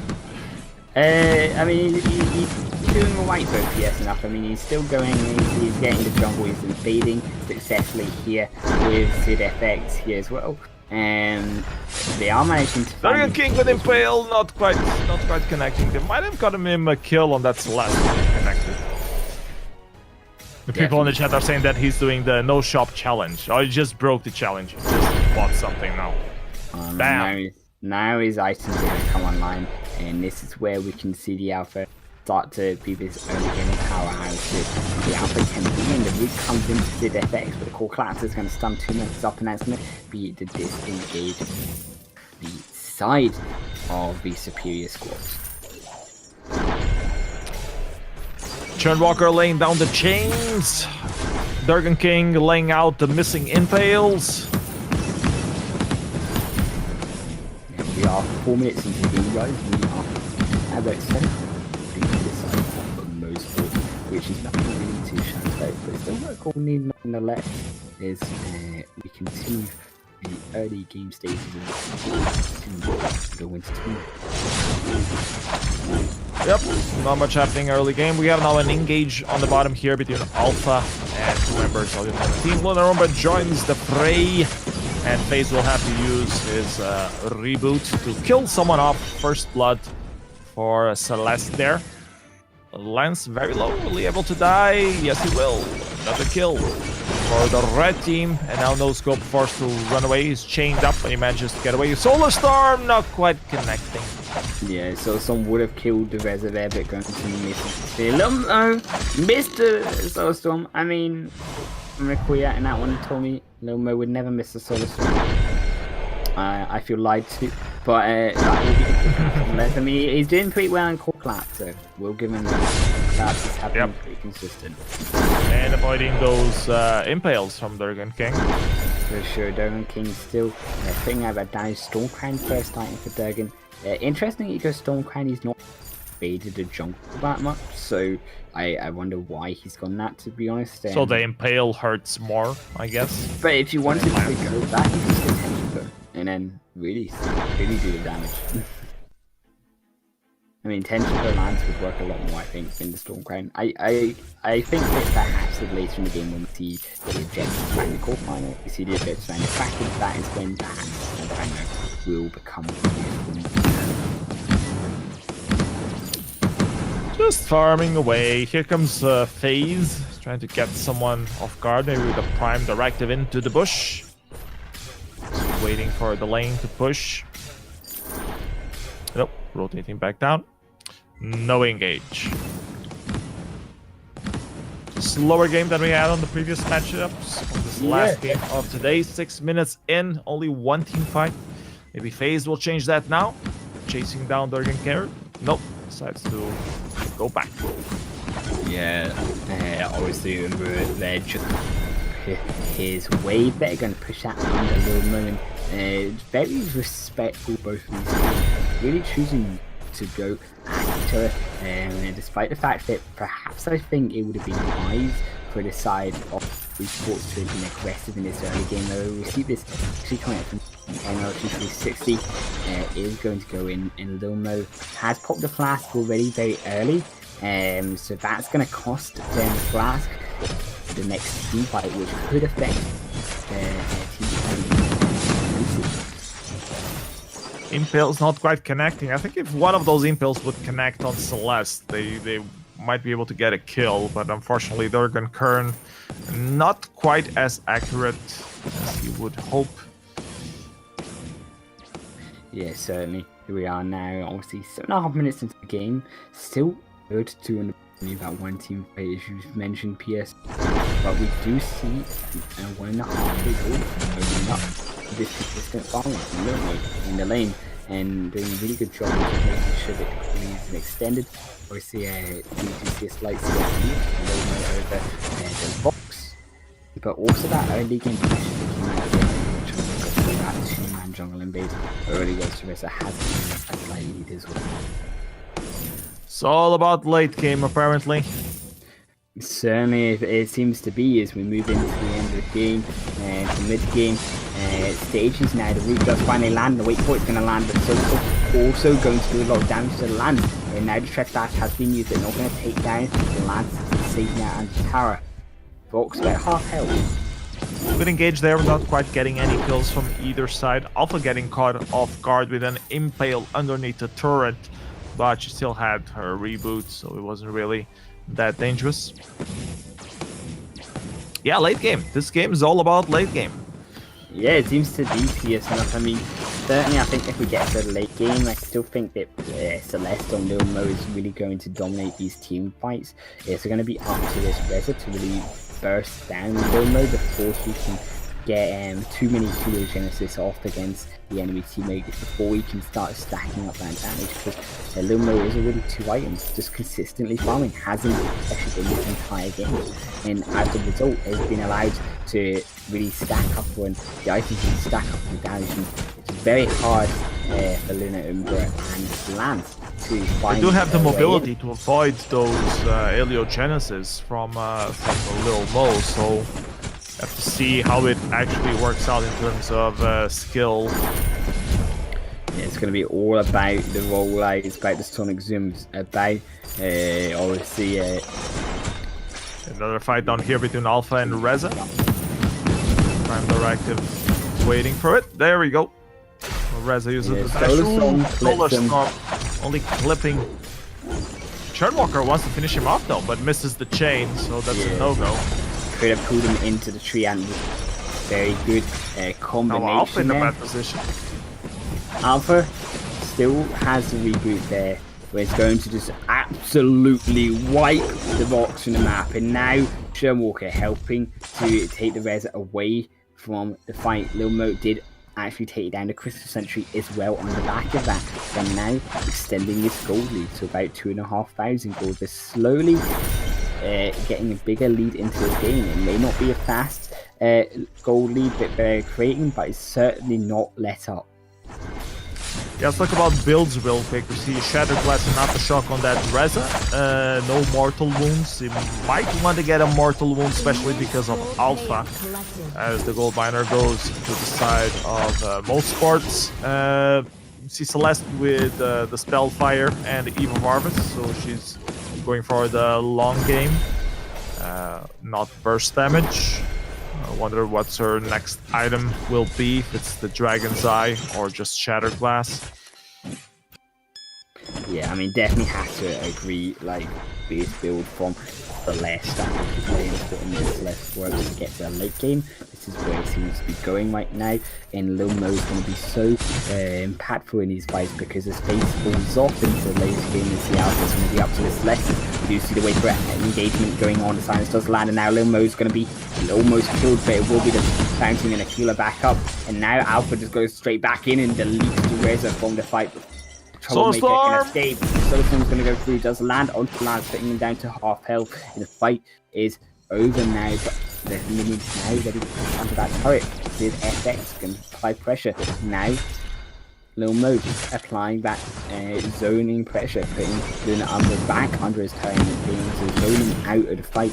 We'll see now post level 8 as well. Lil Mo is but the damage that Reza did to that Celeste, only 2 hits and it completely killed her off, so that's like a little preview of what you're going to see on the late game when Reza is really online. He only has 2 items. When he starts getting 3 and some defense itemization, it's going to be really hard to get him off that Celeste, unless Churnwalker can do something about it, or the Alpha will have to chase him down, but it's going to be really hard to get those prime directives with all the dashes that Reza has to just get away and be mobile.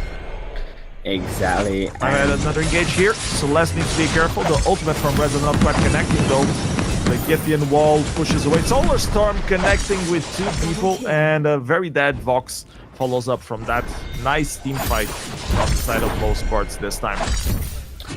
Yeah, for sure. I mean, certainly the side of Moti's pushing short, start to win these fights, but they finally get the kills to follow up on that, and it will be the 6,000 lead ahead. They're really creating this snowball effect. And it's going to be up to the side. I love the bug on the chain on Churnwalker that's stuck to that bush forever. I wonder what happens if he recalls. I mean, yeah, it's for sure going to be up to the Superior Squad here to get their way back into this game. It's going to be pretty hard, though, being already 7,000 goals almost behind. It's 13.5 minutes in the game. Celeste is already an item ahead of everyone else. And also the same with the Alpha as well, has already got 3 items.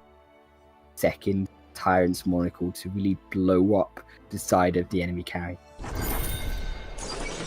I don't know why Vox didn't do a Poison Shiv there. He went for the Bone Saw instead, when both of the enemy heroes have sustained both Evil Harvest and what's it called? Serpent's Mask. So I think the itemization is slightly off on the side of Superior Squad. They should be doing some mortal wounds. Yeah, for sure. I mean, we right now, even a 6 kill to the side of the Superior Squad. Yes, nothing cool, and the Lance back in, but the full collapse lands once again, and that's just going to be some erasing of the Lance. He takes some nap into the ground, 6 feet under, and that will be his Kraken. Now opened up. Durgan Kern with the throw there. That's going to cost him a Kraken. Well, we say that they're looking for this, finding an angle that we can get in, and they do not manage to steal it. Wait for it does something. and the Celeste has been actually deleting the backline. This could be the fight that they need. The Kraken is still going to charge down the base. They do manage to find the box, manage to find the healer. That's going to heal him back up to 2 now. The Reza, and Reza's really going to have to run for his life, but find out to land. Now just press back use just to make sure that he can't run anymore. And that will be 2 kills going towards the Alpha. 21 breaking point stacks he had on his breaking point, doing so much damage. And Razzle is doing his job. He manages to get into the back line, killing Celeste off, but then Vox can't really do any follow-up. They can't deal with the Alpha afterwards. Even if they kill Celeste, they can't deal with the Alpha. And the Turnwalker is so annoying, keeping everyone locked down, or trying to keep everyone locked down. It really seems that the advantage is on the side of most boards right now. Oh, for sure. It is an almost full game, and despite that loss, there's still 6,000 gold in the lead in that Black Ops and Girls phase, just make him even stronger going into the next portion of this game through the Crystal Trian. Definitely just looking so dominant in this game, and it's really surprising just to see how strong this team actually are. This is probably the most dominant fashion you've seen. Oh, you have a one-on-one Celeste versus Vox. Vox decides to run away. Yeah, sure. This is no sibling fight here. Definitely been the most dominant game for sure this evening, out of all the 5 games that we've had today. But also, yeah, just continue to farm up and already got Turnwalker in a bad position. It's a chain going. Now it's Celeste in a bad position. They use the boots trying to get to her, but she also uses the boots and manages to get away. Yeah, Celeste going towards a 5th CP item. I think it would be much better for Celeste to go something like a Celestial Shroud or an Aegis to help defend herself against Rez's engagement to keep herself definitely alive. An Aegis, yeah. I like the fact that FaZe has gone actually for the armor against the box. That is going to be the carry that he's going to be up against. Dragon King once again caught out of position. He wanted to have some vision, ended up giving a kill. 1,599 damage on that Alpha. Oh man, that is double times more. And now we see the Kraken being pressured once again. Yes, now they're looking to try take a second objective, although MSG can't assert this time with never form a detonator. It looks like he wants to go in. He's trying to find the Troublemaker, and the never formed data finds it, and now they look like they're trying to fight DS enough, but the box is already getting the back line, and it doesn't matter because although they managed to defend that objective, it will be for naught as the Kraken already half health is not going to find this turret. It is just going to get perhaps 1-2 shots, and then it is going to get some free gold. So the gold lead is actually just going to increase further thanks to that objective. Yeah, they just delayed the game a little bit further. It doesn't really do much of a difference. I think the Celeste should be more protected and have like some defense against the Reza, either Slumbering Husk or the heavy shield thing. Other than that, I think that it's completely dominant performance for most parts. So Reza does this job when he goes in, but there's no real follow-up or no way to challenge that Alpha. So it's a pretty one-sided game. Let's see if they manage to pull something out of nowhere and then surprise us, though. Yeah, it's this Alpha, right? They're looking to take the Celeste down because they bought, obviously, the Atlas Pauldron. They've got the heavy armor as well on, and now they're looking to continue to push down positioning on this map for the side of most sports. They're looking to remove the vision side of the superior squad and not allow them an edge into this game at all as we move into the 20-minute mark.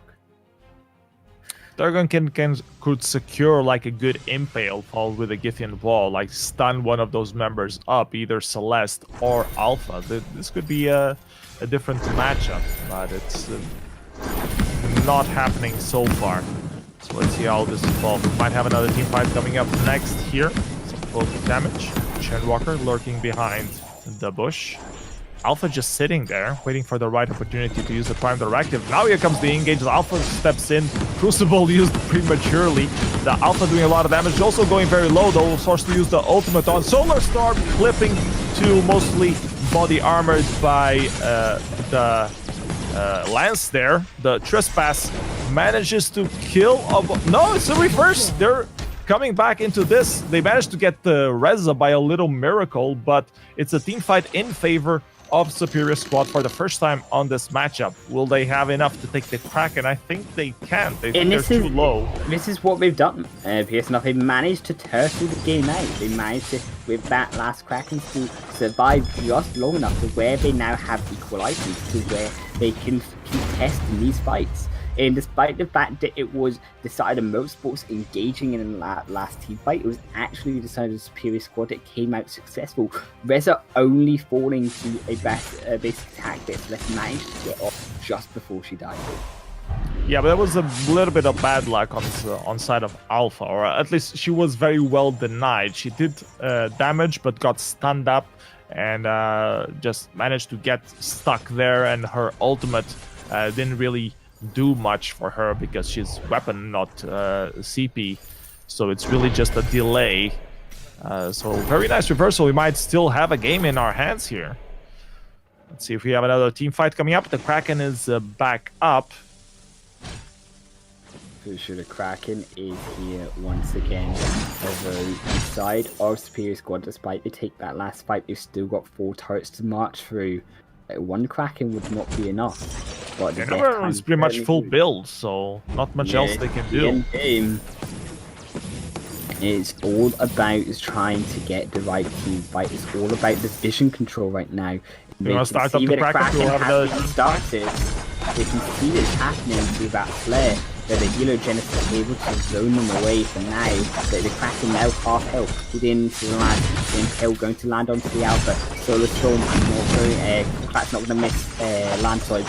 Solar Storm does manage to land. That real Solar Storm managed to land, and it going down thanks to that Solar Storm there. And now Reza also going to be the next target. The Water Resident Prime Directive does miss, but the lad's going to give you a walk away for now. Warclap does miss as well. Durgan going to fall down for sure as the Prime Directive lands, and that's going to be 2 members falling. They now death time is staggered by 20 seconds, which is not what you want to see. It's going to cost them this objective of the Kraken, surely, as Reza is continuing to push the turret zone. He's taking his objectives. He's countering. And despite I think he gets something out of that team fight. I think he could have honestly pushed that second turret. He could have finished too. Yeah, maybe. But I really like that team fight, like the Churnwalker, really, the Trespass catching 2 people, just perfect for that Solar Storm to hit him in the face and finish that up. So very clean team fight from the side of Motorsports there. That's what we want to see if they want to close out this game. They have a Kraken now, they need to escort. Here comes the Reza trying to do some team fight. The ultimate is popped up. Alpha already getting a bit low. The Slumbering Gust already turned on. The Vox laying down. Solar Storm clipping up Reza. That might turn around. Trespass connecting. This is game. Perfect Solar Storm there. They survived 23 minutes, but in the end, in that third turret falling down, the only survivor there is the Lance, and unfortunately he will not be long for this world, learning but not successful enough. That was basically just barely survived, and the Kraken continues to push down. 1 turret remaining, still 10 seconds to the best time of the PS. Now they would not do that game anymore with the squad. You could have a good fight. But yeah, I thought the game was over, and they still managed to have a good team fight there and turn it around. So well played. They didn't give up. They kept going. But in the end, I think they were just outdrafted from the side of Motorsports. So congratulations, Motorsports. You move on to the next phase of the tournament. Well played, Superior Squad, with your last-minute substitution of Durgan Kern. Doing those missing impales there for our viewing entertainment pleasure. And that seems to wrap up the games that we had today for you guys. Wicked Snow White, what's up with the tournament? You want to do any last words before we head out? I have to give creds to Durgan for stepping in and trying to help Superior Squad out.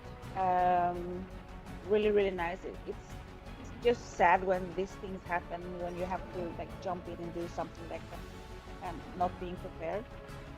And big congrats to Lilmo's team and XIDFX and Face for winning. You see, guys, I told you. She's a person Celeste. Yeah. Yeah, Lilmo definitely working well there on obviously the Celeste. The And end. the exit on Alpha is, yeah. Oh, the They did a Alpha good, carried great- for sure. Yeah, they Wow. did a great team combo Yeah. and they deserve their spot in going through to the next Definitely. stage. So tomorrow Alright. we're gonna have 2 more of these games with Vinx Club versus Barbosa and Jumbo versus Stony Toons. And after that, we're gonna go through to the next stage where the 8 teams play against each other. And the we're quarterfinals, gonna- yeah. Yeah, quarterfinals. And that's gonna be tomorrow. Yes, that will be on your And- screens tomorrow, guys. Yeah, And that's still best of 1, right? yeah, best of Still one, best of 1 7 until p.m. next Sunday when we start with the best of. Best of threes So, and semis. thank Yeah, you everybody for that's been here and like supporting us and watching and supporting their favorite players. And thank you for our mods from Cursed Gamers that's been here and like keeping the chat nice place to be. And thank you to you guys. Highland Wolf with problem. the exploding oven and he is enough for like this has been like so much fun and I'm really grateful for everybody that's been here. Yeah, thanks for having us. It was Thank great. you. Let's have some good matches tomorrow as well.